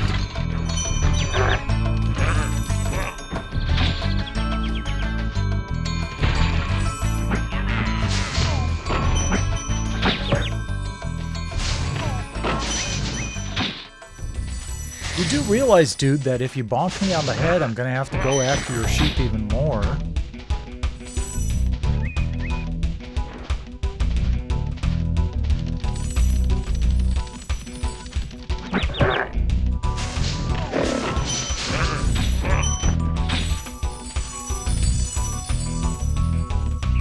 Okay, what do we got up here? A couple of gems, treasure chest, and another dragon.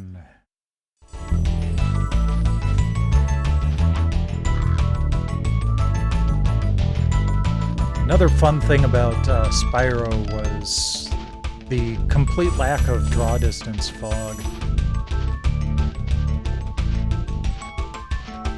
They just do a thing that, well, most games do nowadays, where, you know, it's generally referred to as LOD.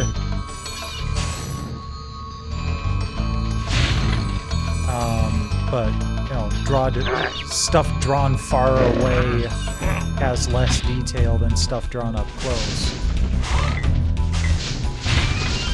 There we go.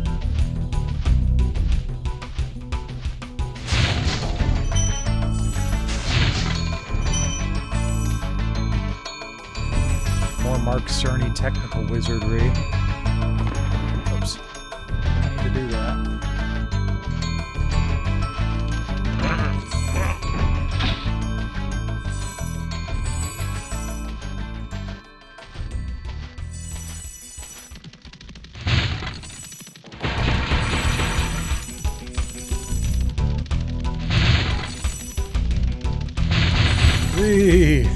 Okay, that was kind of fun. Alright, I think we've got that cleared out.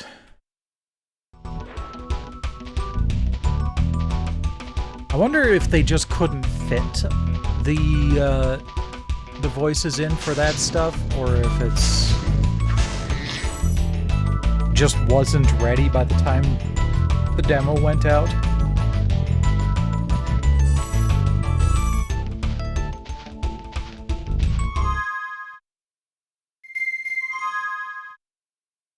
Okay, we got all the dragons. We're still missing 50 gems, though. No, that looks like as good a place as any to start.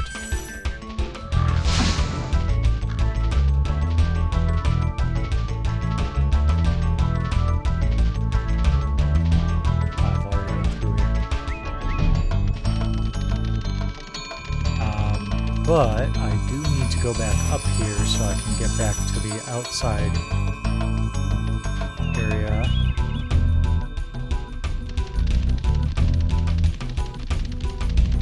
Black gem down here. Yeah. Oh, forgot about you. Aha, gotcha.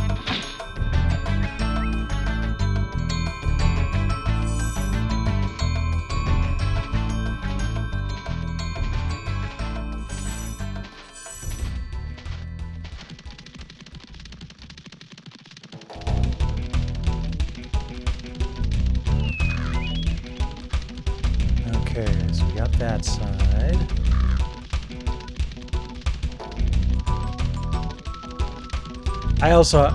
I do love the pitter-patter of his feet as he runs. Kinda cute.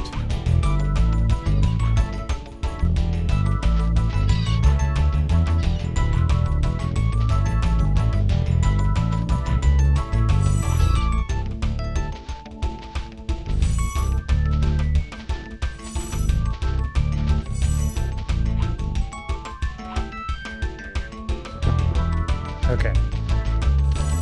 Got everything from here. Let's move on.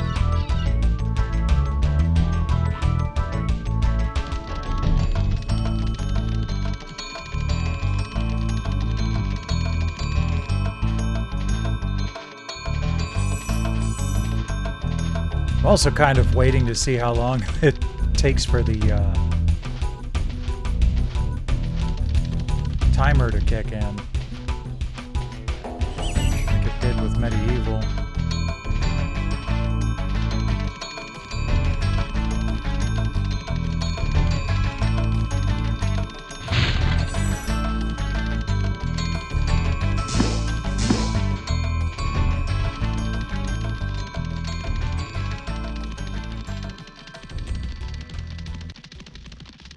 Okay, so I think we got everything.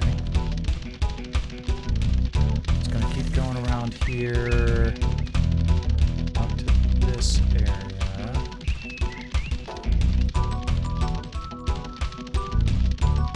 Okay.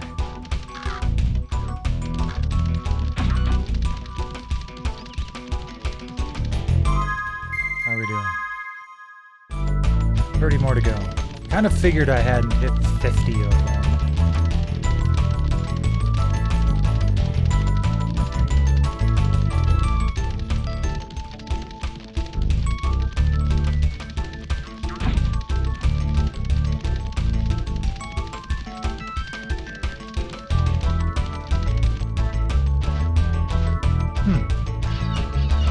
Oh well, let's just return home.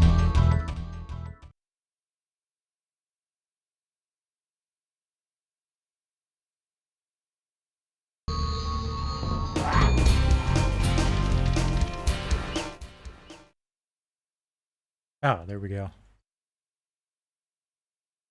Glide, charge, jump, flame, run, and fly.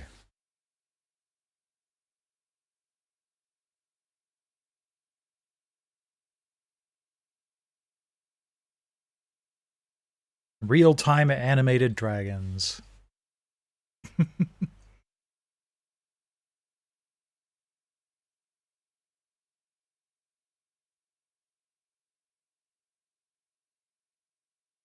Was certainly a better 3D platformer than some of the others I could name on the system. All right, next up, NFL Game Day 99. Hooray. Oh, this is just a video? Okay, real hooray then.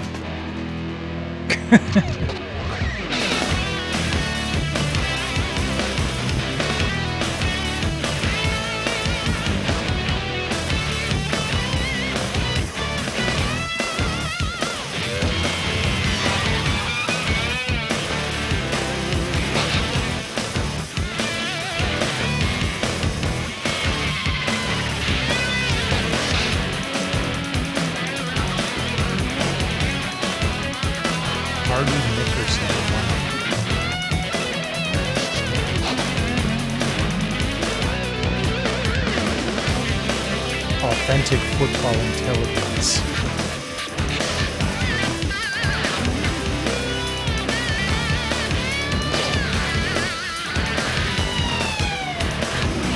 Hello, I'm Dick Enberg, along with my partner, Phil Sand. This is a big game, Dick, and both teams are ready.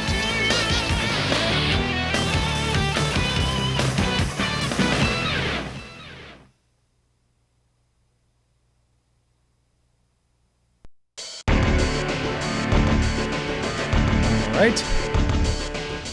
Is Duke Nukem going to be a demo or a video? Demo. Alright then.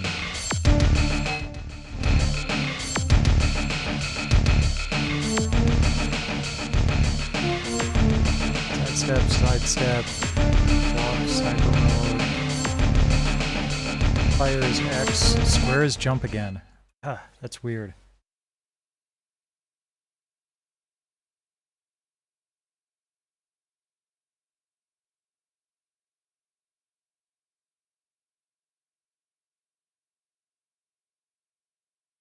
Duke Nukem, time to kill. I'm not as good at the Duke voice as LGR is, but I like to try.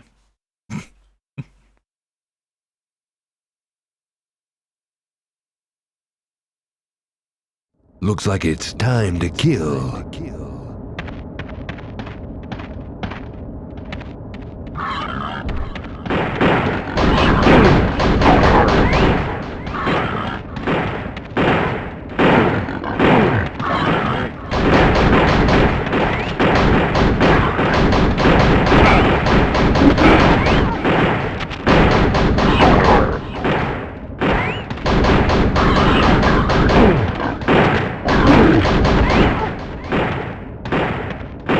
Who's shooting at me? Oh. You got him.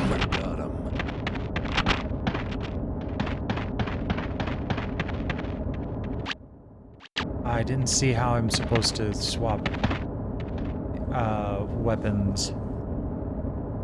I don't want to risk pressing the select button. Oh well.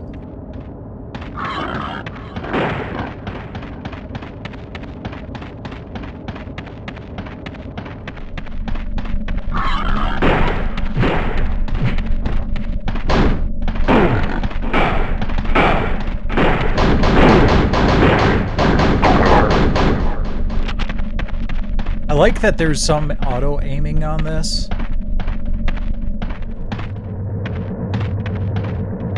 That's somewhat helpful.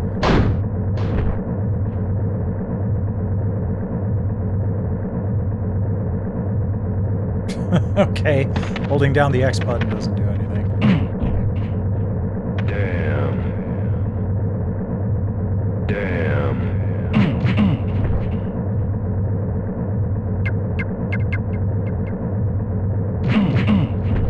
How do I push the button?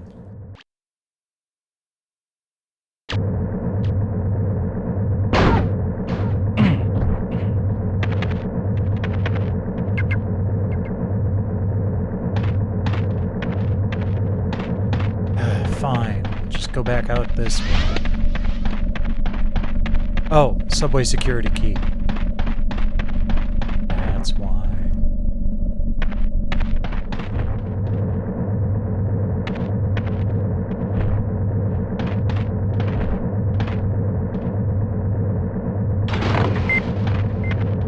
There we go.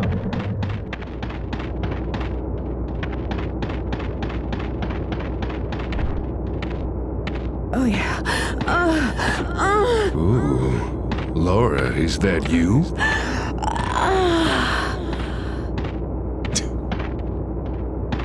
Okay.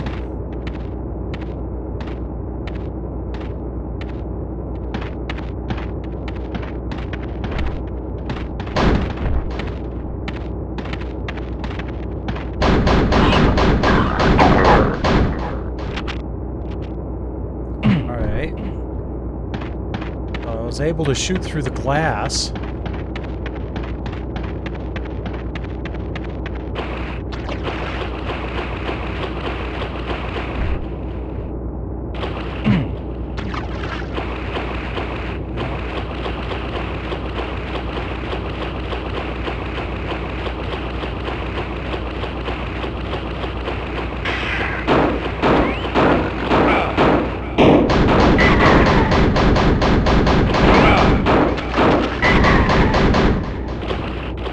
Lizard men?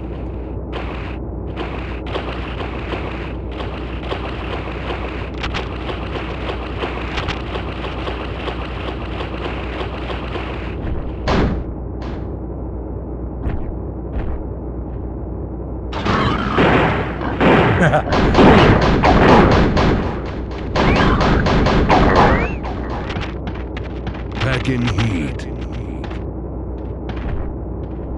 Time to get things moving. Okay.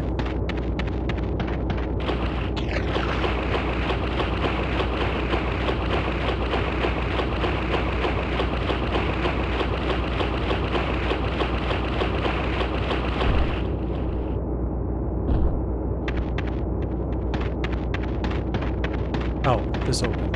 Got it.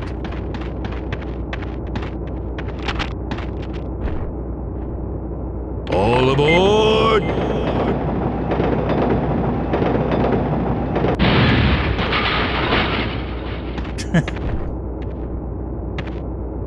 Oops. Come on.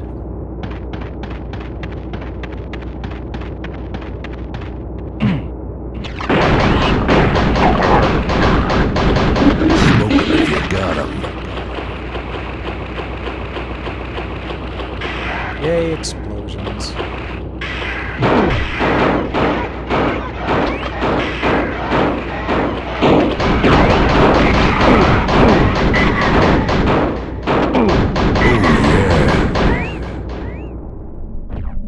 This isn't looking good. Okay. See Duke for the first time in dynamic third-person perspective. That's incorrect. Because you could see Duke in the original Duke Nukem game. This is just the first time you see him in 3D.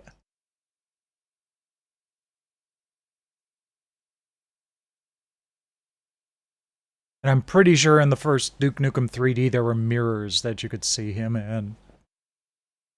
But I get what they're trying to say. It's just fun to split hairs. Just as long as you don't take it too seriously.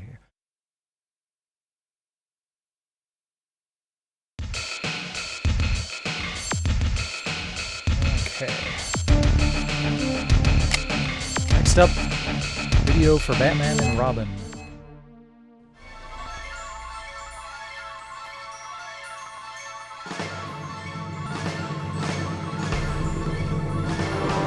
Watching a video the other day on games that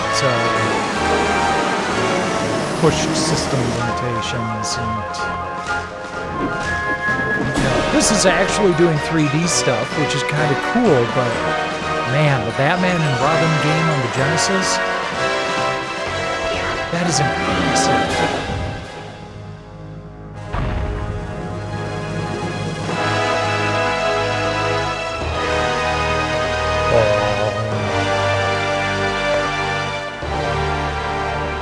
That didn't happen.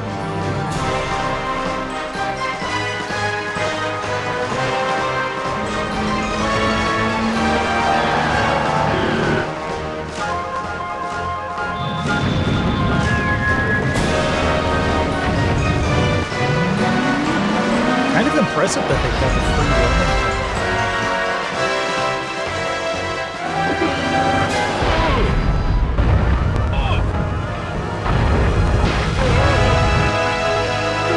Especially with that much detail.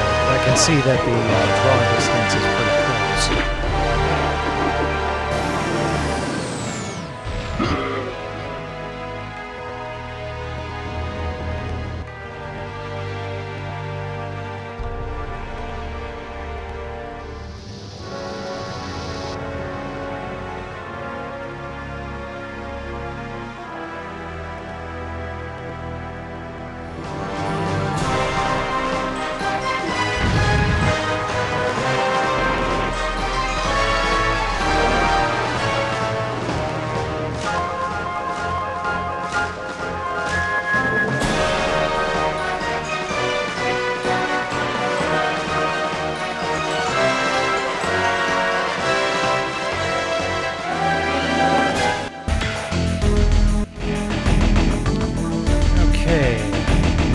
We've got NFL Stream. That one's playable now.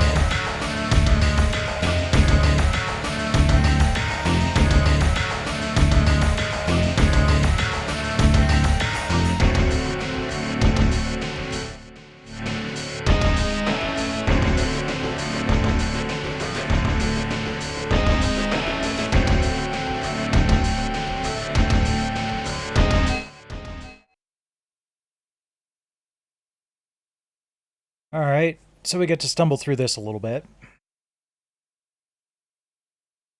Oh, I'm thinking NFL Blitz, but I think that's what this game was trying to go after.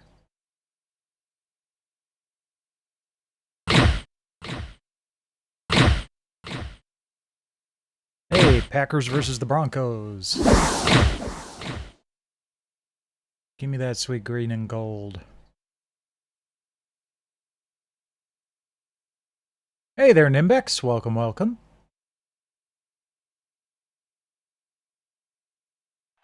Welcome to NFL Extreme.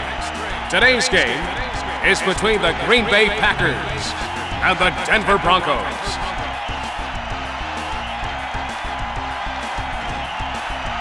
The game is underway. Here's the return. Stay down, chump. Stay down, chump.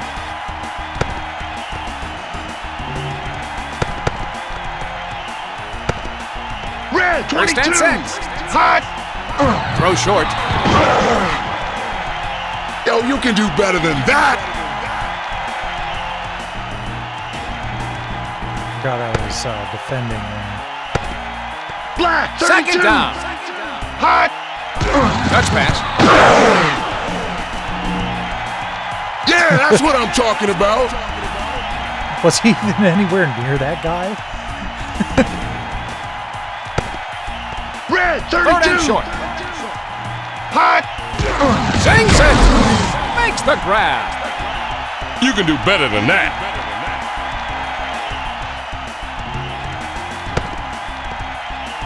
Fourth and 3. Hot. Oh.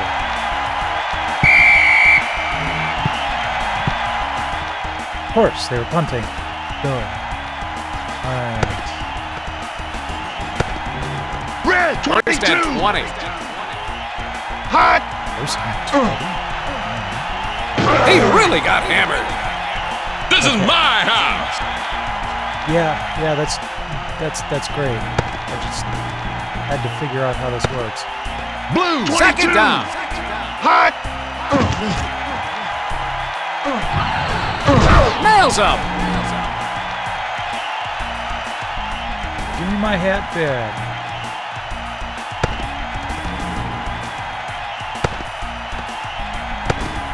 Black, Third and 22. long. Hot. Oh, nope. Makes the grab. Defeater. Out in the zone. I was playing Duke Nukem.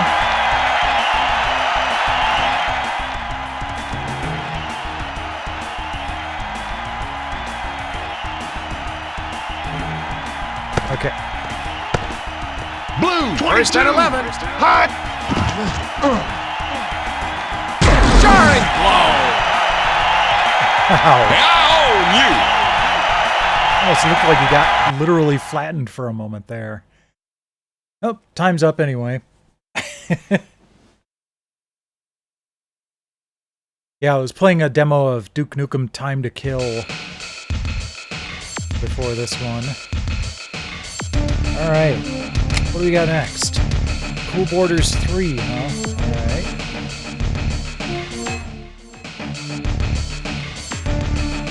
Not a fan of the Cool Borders series. They really did perfect this with SSX Tricky.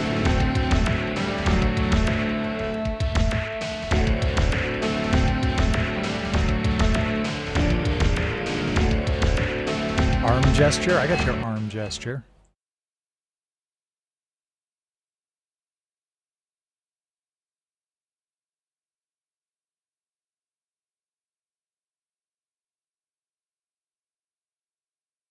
Like, whenever I hear the name of the Discovery episode, the Vulcan Salute, I always think of something like this.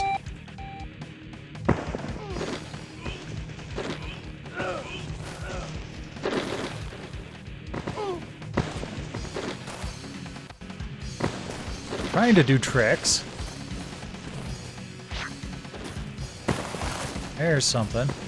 Sad air, thanks.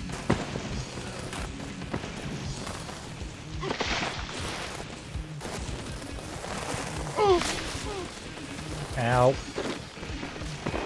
Come on, keep moving.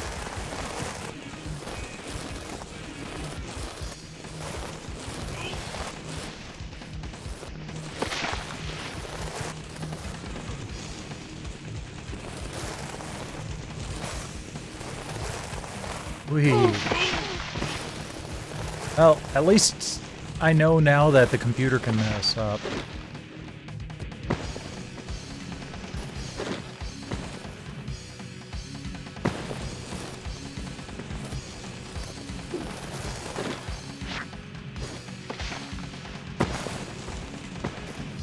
I was trying to complete a rotation.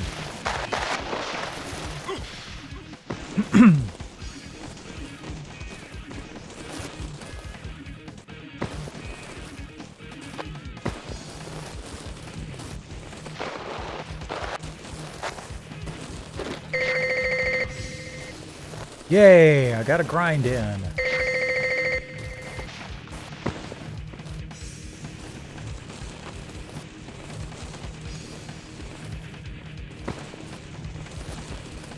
Come on, right there. Nope.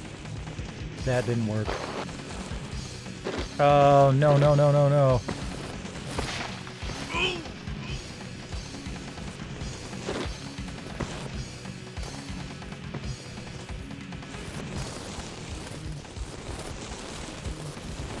I'd be happy to settle for second.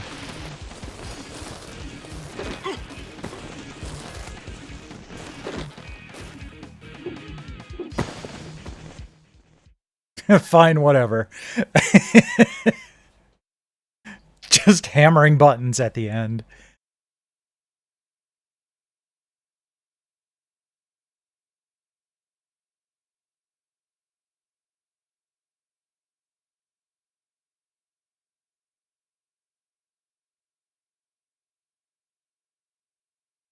Okay.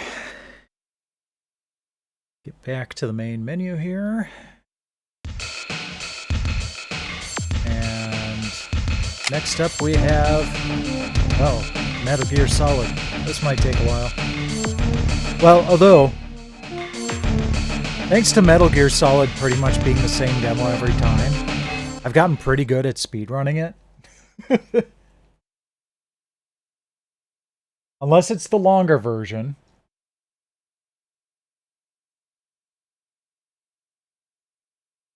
You're about to play a demonstration version of Metal Gear Solid. At this stage, the game is... I couldn't have even read that just, like, without reading it out loud in that amount of time.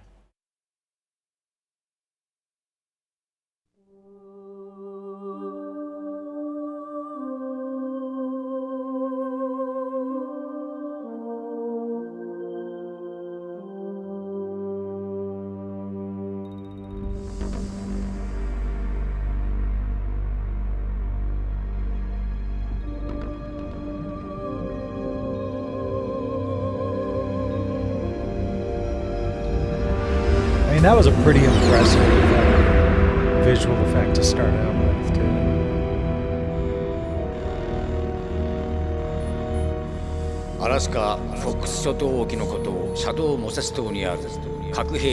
This is one of those games that really benefits from the texture smoothing on the PlayStation 2.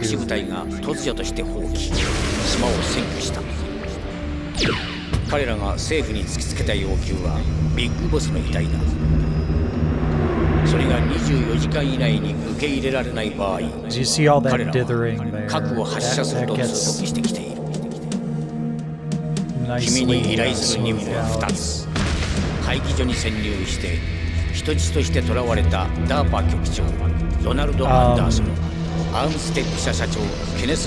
They're looking at adding that ability on the Polymega.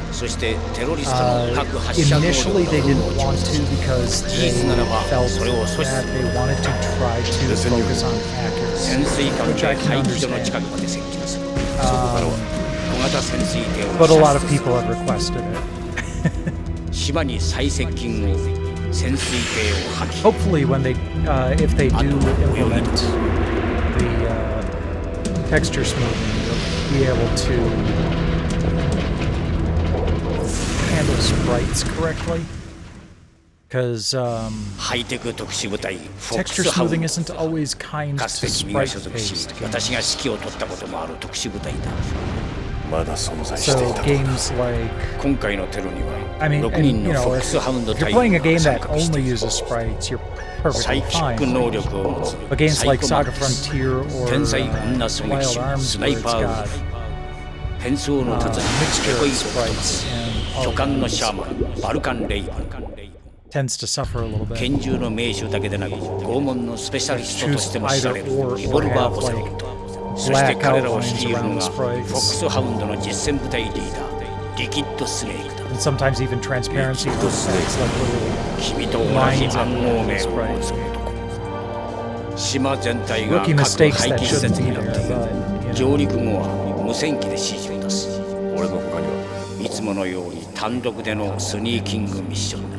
装備も武器も現地調達。非公式の極秘任務だ。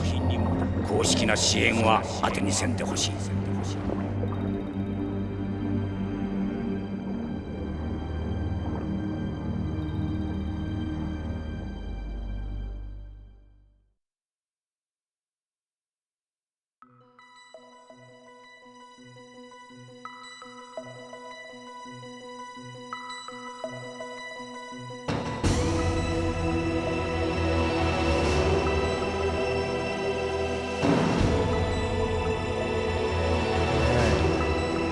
Press the start button after we play a little bit.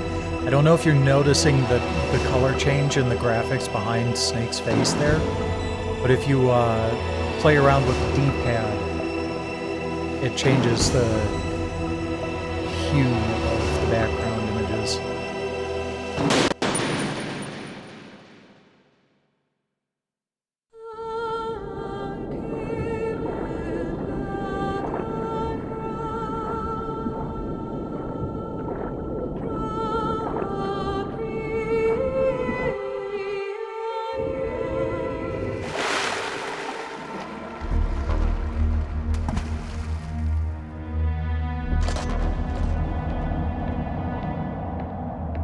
This is a game that's not underrated or overrated. It is precisely the amount of rated that it deserves. It really was one of the best games on the platform. And has held up pretty well over time.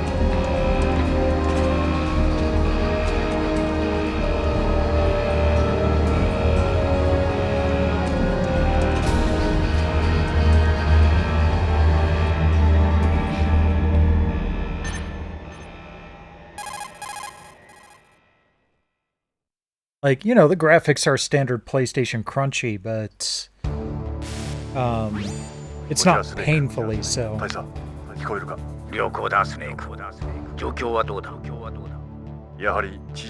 the Nintendo 64, some of those graphics are just... on the surface, look better than PlayStation or Saturn. But they just don't seem to have aged as well. I think almost because they look too close to what we consider, you know, modern graphics. Like, it's almost like an uncanny valley thing, where PlayStation and Saturn graphics have a very distinct low polygon look. And so they look like they're a product of their time.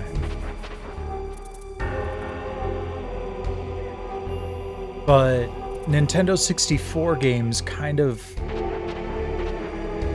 walk that line a little too closely. Whoops.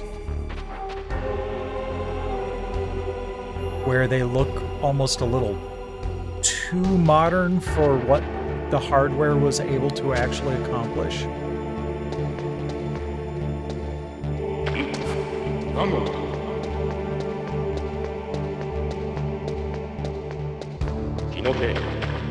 But at the same time, they didn't do a very good job of actually accomplishing it.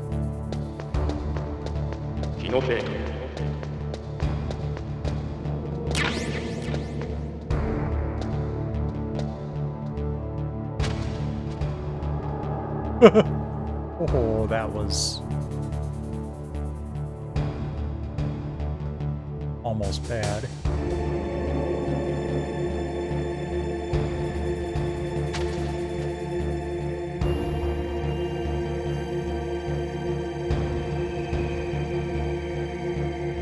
Tappy. So basically, I just have to wait here until the credits finish and the elevator comes down. It's entirely timed. It's nothing I can really do to speed it up. Which must really irritate actual speedrunners when something like that is the case.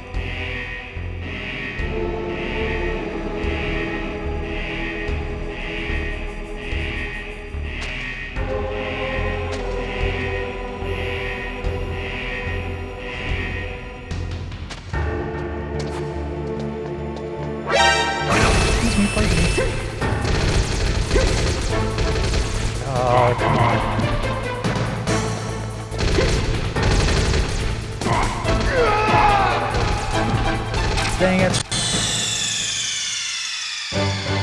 I've pulled that off before. Alright, let's try it one more time.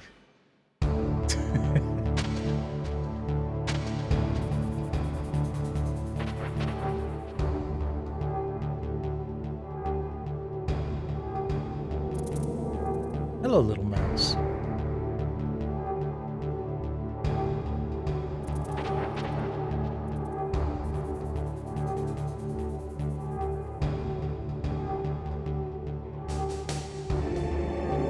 One of those video game things where there is no reason he shouldn't be able to see Snake under that thing.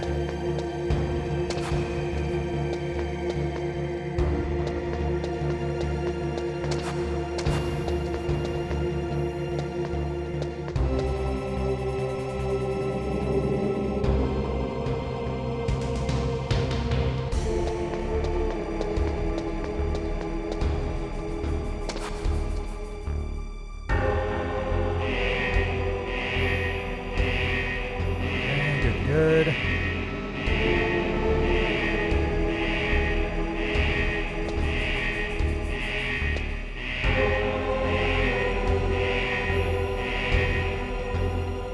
Not good, not good, not good.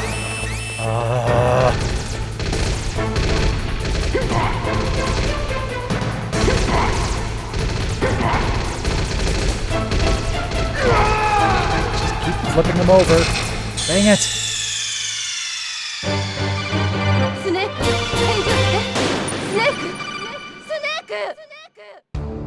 Snake! I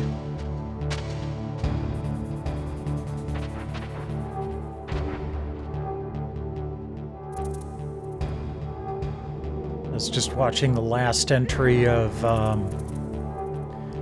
Pro Jared's playthrough of Snake's Revenge earlier today.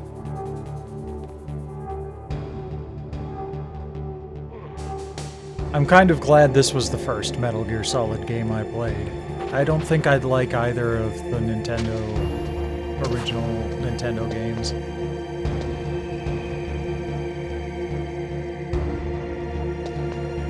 Though I wouldn't mind grabbing it if I ever got my hands on an MSX. Just because that was kind of the original.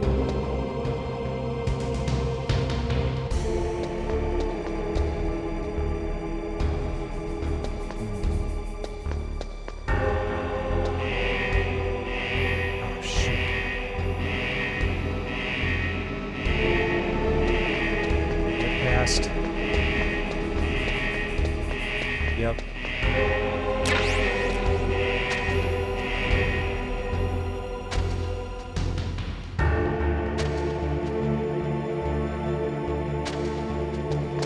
Okay. There we go. Now we got it.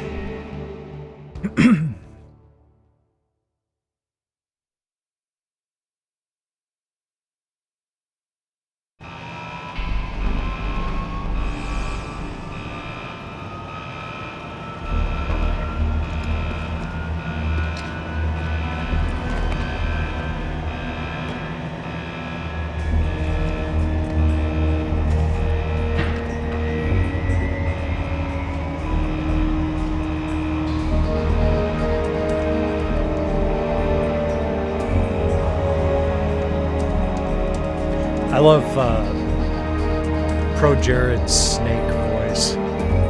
It's not precise, but it gets the point across, and it's always just hilarious when he uses it.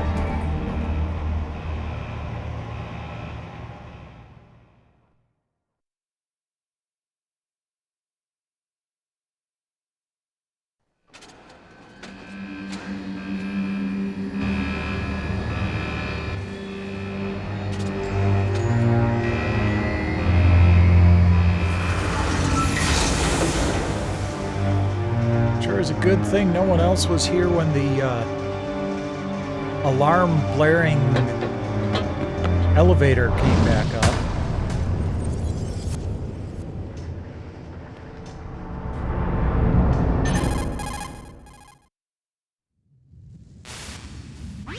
こちらスネーク。地上の廃棄所前に到着した。予定通りだな。ブランクがあるとは思えん。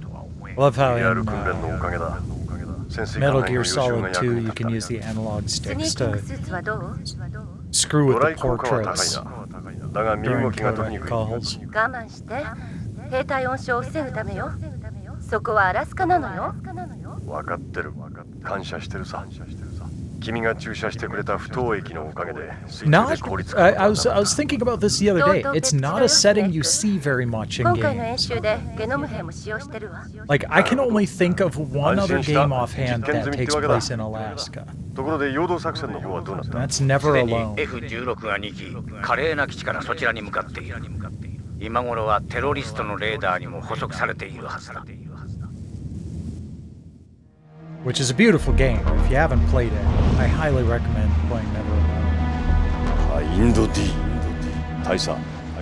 Very much not anything like this. More of a puzzle だが奴らが陽動作戦に引っかかったの an は確かだ。 educational puzzle 今のうちに潜入してくれ。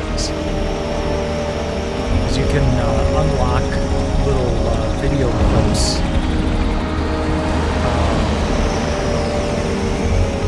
detailing the lives of Inuit people in Alaska.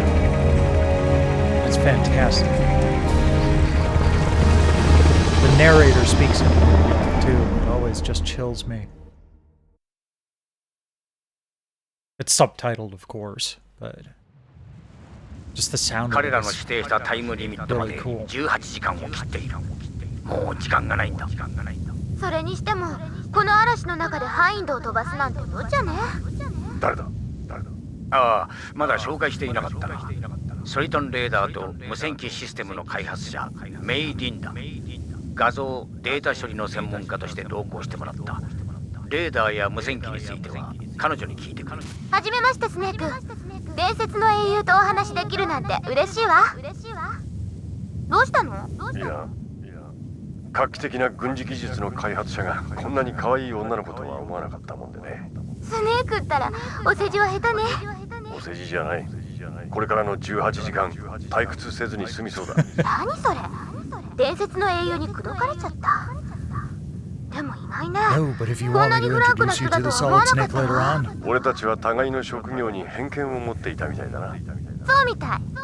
これから理解を深めていくことにしましょう。それじゃあソリトン Right レーダー now の it's a 説 little 明をす cold るわ。 outside, so I can't really, you know, 中心の交点がスネーク、あなたよ。 more of a turtle than a 赤い snake 交 right 点が now. 敵の位置。青い円錐が敵の視界。スネーク。 How would I have gotten this far ゲノム兵 without はジ being ンセラ able ピ to を受け figure ている that から out? 視覚と聴覚が鋭いわ。視界に入らないように注意して。まずは廃棄所に潜入してダーパー局長を探すんだ。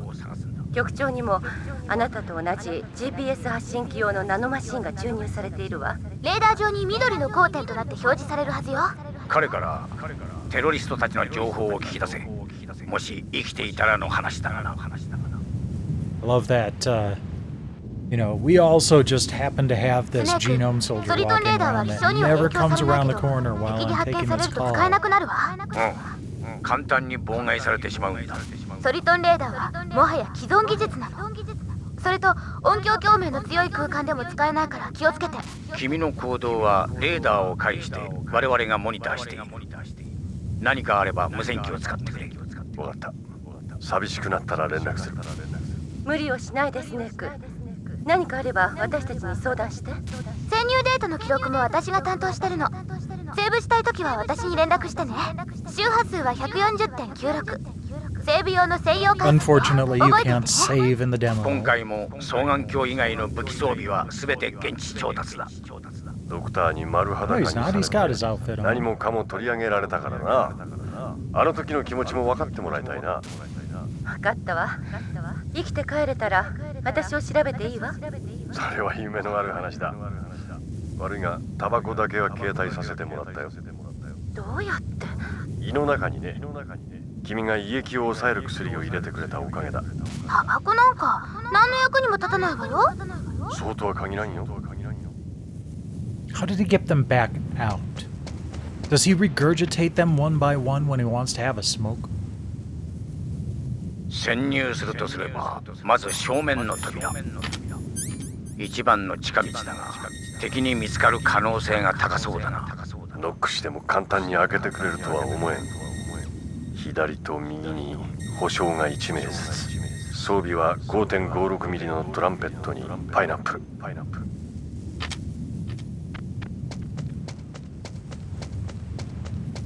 And of course, no one sees him running around. 2階にもダクトがあるはずだ。Yep, that's the one we're gonna go for. ここからでは見えないな。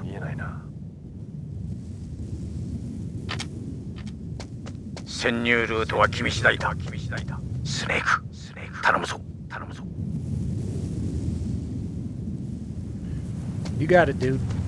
Let's go.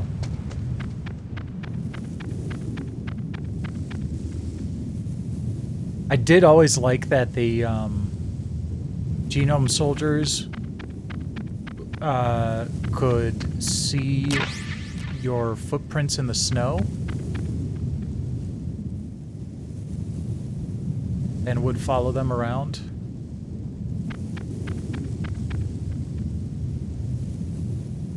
But they do disappear after a few moments because it's snowing. Okay. No, don't interrupt me. Oh, you son of a bitch.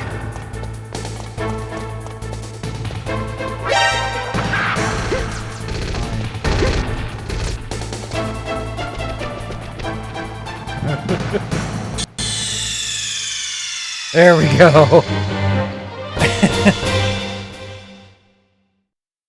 Coming soon.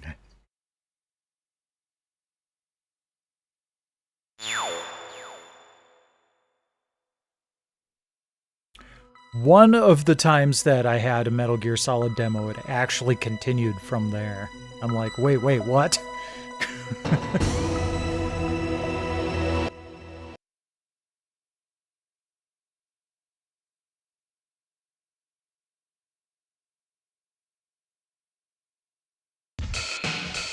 Okay.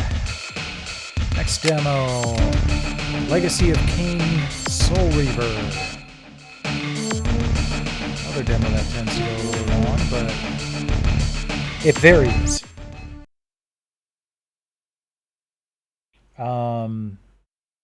Sometimes it's not that bad, sometimes it can be.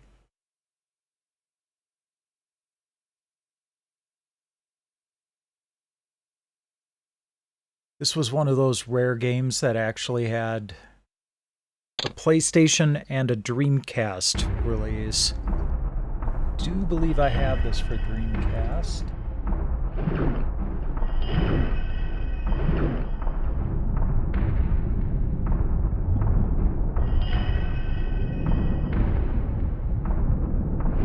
Nope, I wanted to stay up here. Okay. And that way. It's good to see that Crystal Dynamics learned how to make decent 3D platformer or decent 3D adventure games. It's just kind of weird that they never thought to integrate any of what they did with Soul Reaver into the Tomb Raider series.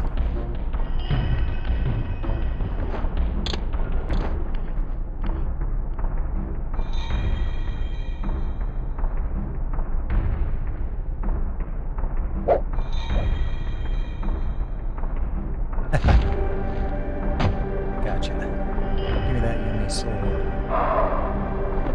Thank you.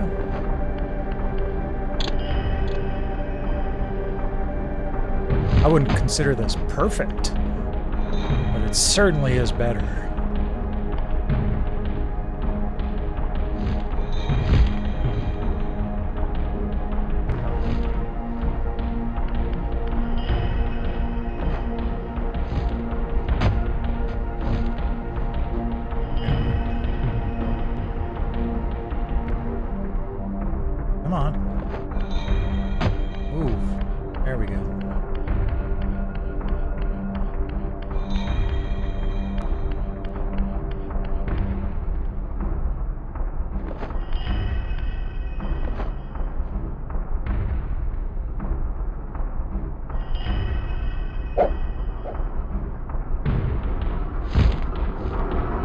Hey, can I have that back?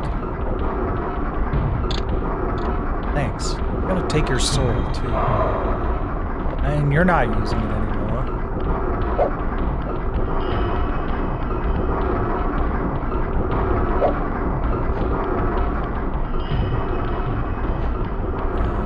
Okay, yeah. We do want to go this way. Wow, okay. Already done. I guess they expected me to screw up as much as I expected to screw up. 3D streaming technology creates a seamless gameplay experience with no load times. They did a good job at that.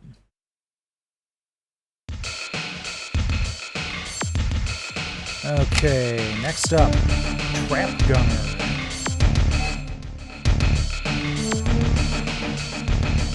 I was gonna say, is that the one? But no. I'm thinking Silent Bomber.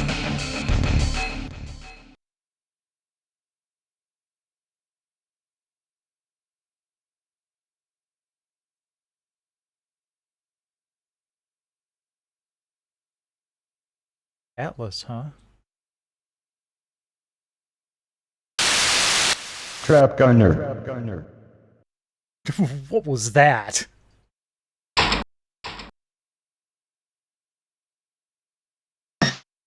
Versus Com, I guess.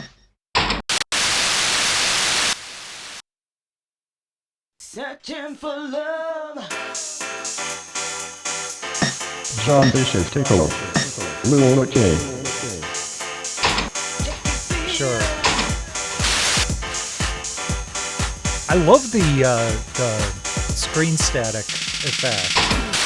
It's kind of neat. 覚悟はいいかしら。行くぜ Get ready. Drop down.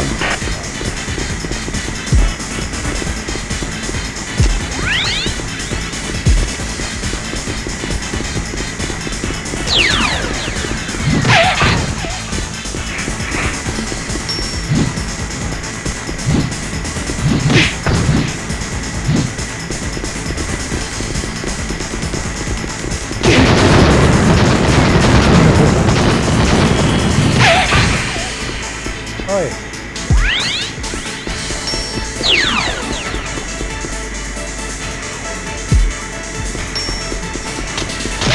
Get out of the way.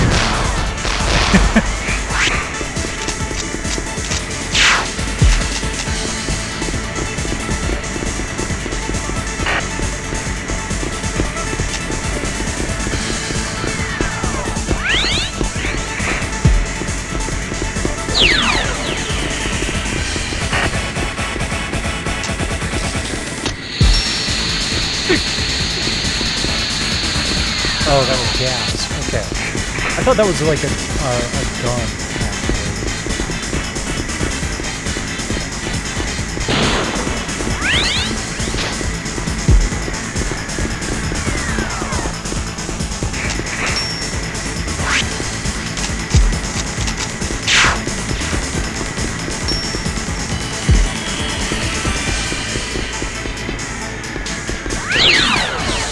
This is interesting.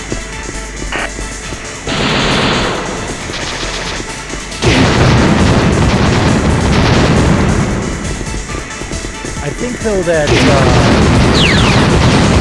gameplay should go a little bit faster.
逃がさないで。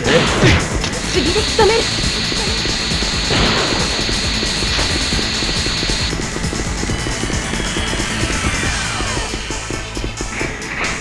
That's a trap I put.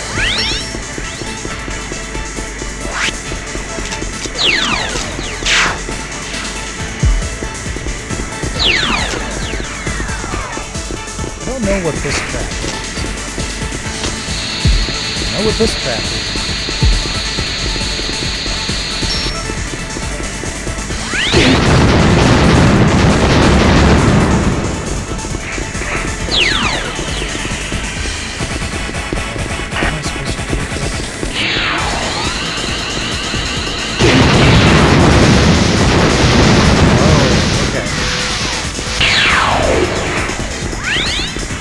Whoa, it took out the little bridge.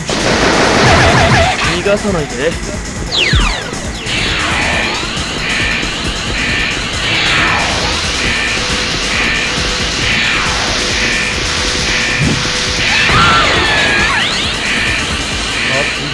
相手が悪かったな。That's interesting.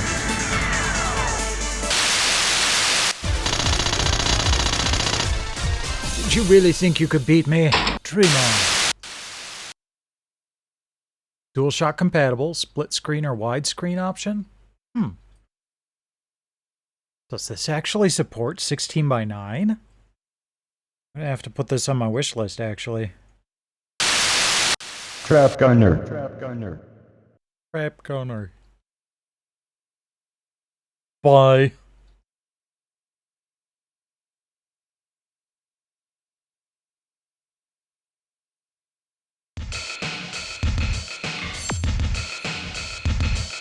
Another one of those demos that actually sells me on the game.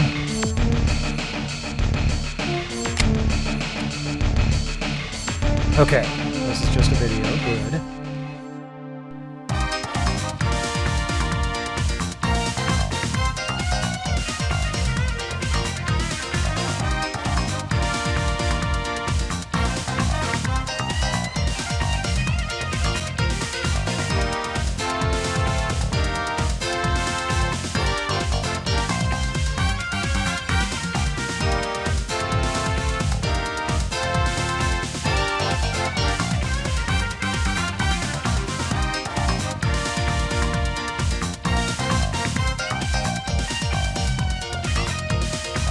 If I remember correctly, this one played pretty well. Like, all the 989 sports games played surprisingly well. Unfortunately, Angled back off the board. EA decided to monopolize all the sports licenses, and that was that.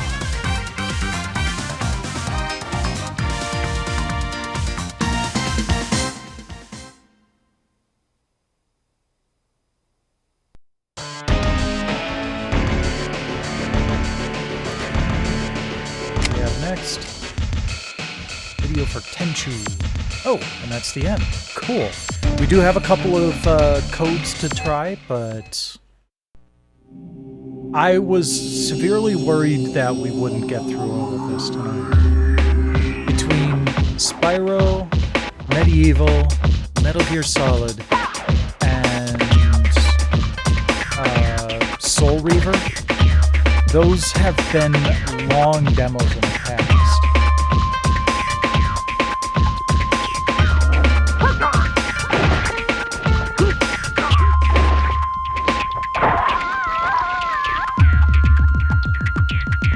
Oh yeah, one of the codes is a music video, so...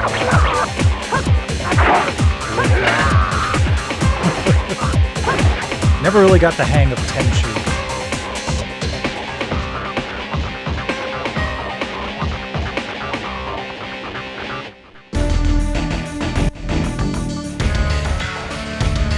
Alright, so that's it for the vault. First code is triangle, circle, triangle.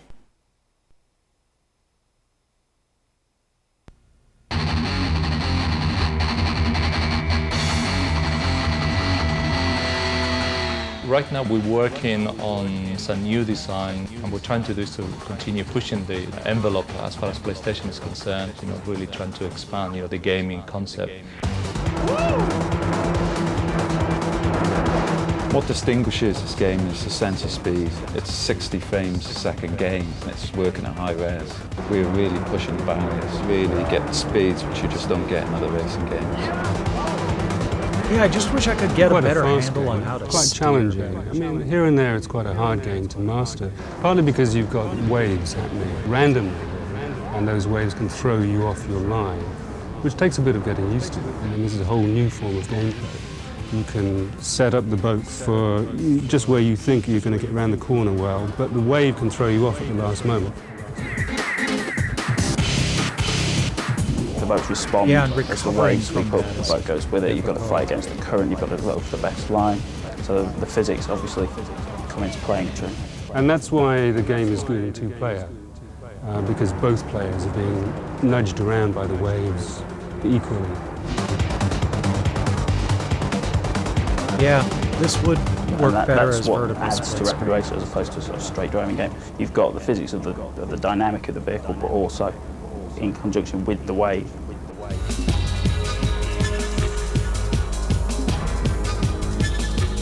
On the jungle track, I had hundreds of spotlights, and they brought across, so there's a lot of subtlety you get in lighting. You go under a grotto, and you get the darkness, you get the greens.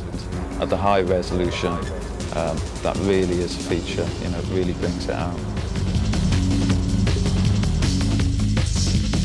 Well, there's an awful lot of different tracks, but the artist built 6, but there's also a computer-generated track hidden away at the end of the game, which has got thousands and thousands of possibilities. I have to talk to the programmer to find out the exact figure, but there's a hell of a lot. Yeah, we all play. I'm one of the worst, even on my own course, I know it back to front, but people like Sam who still thrashes me on it. So what could I say?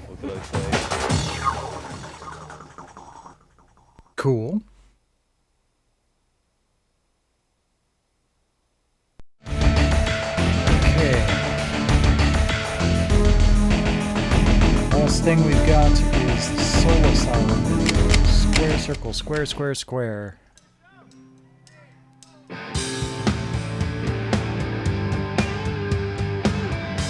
Exclusive live version.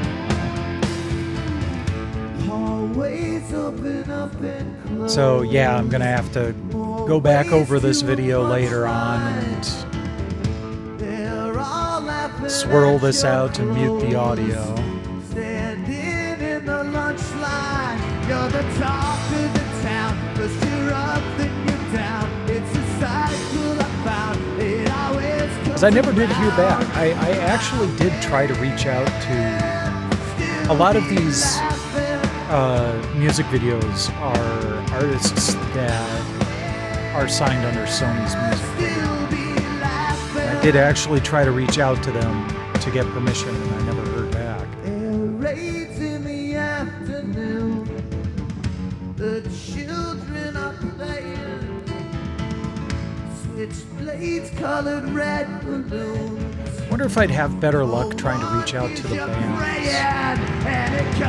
And not necessarily ask them for permission, but see if they can get a foot in the door for me.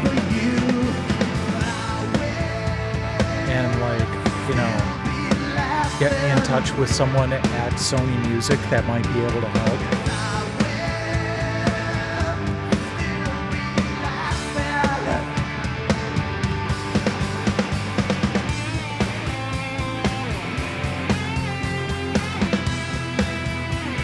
Hey there, Dustner. That's unfortunate.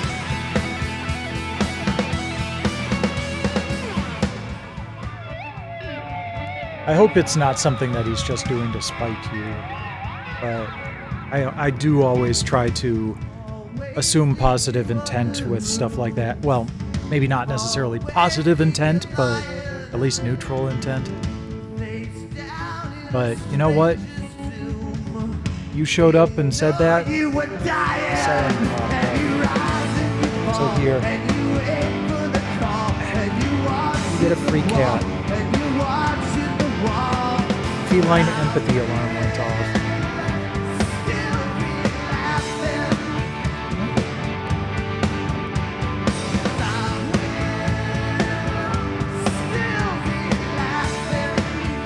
Fine, just don't bump the microphone.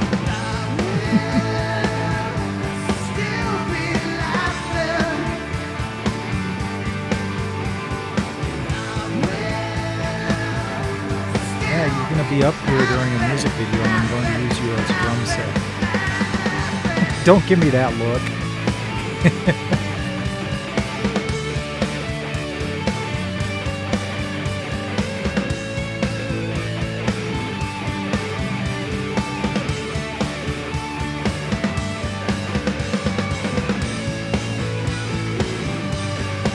Dosner, tomorrow night's PlayStation Magazine disc is going to involve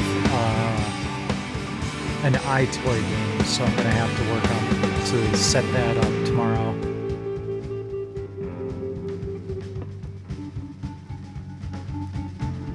Okay, and you're going to keep the same place and you'll be able to handle it on your own? I hope.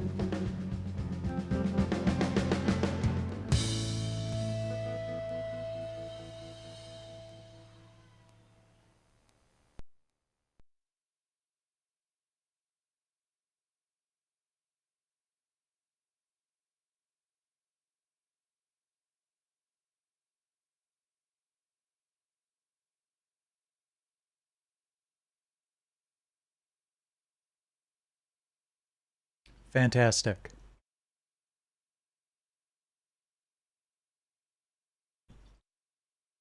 Is it not going to bring it back to the menu screen here? There it is. Okay. Well, get yourself a cat.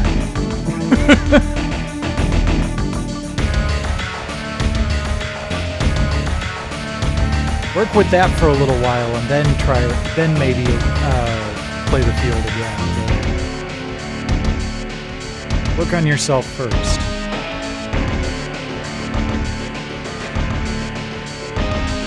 But that is it for tonight. Covered a lot of ground tonight, but looks like we're wrapping up just perfectly on time. Look at that, it's 10:57, my goodness. So like I said, tomorrow night will be official PlayStation Magazine demo disc number 89. Oh, and also there's a PSP demo disc that I will have to play at some point in the future, and I did manage to find it's basically the video out cable for the PSP, but it goes directly to HDMI, and it works beautifully, which is great because there were some demos that I couldn't play on an emulator or even the PS. So we've got that in our pocket for the future. But tomorrow night, gonna have an iToy game to play, so we'll look forward to that. Sort of. I'm actually hoping the ring light helps with that too. You know, brightening me up from the rest of the living room. But we're gonna wrap up for tonight, and we are going to go raid Fortifier. He's playing some more Freelancer tonight. Set that raid up.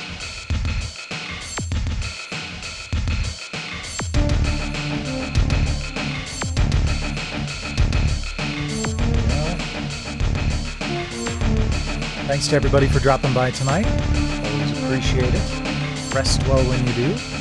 And in the meantime, enjoy Fortifier.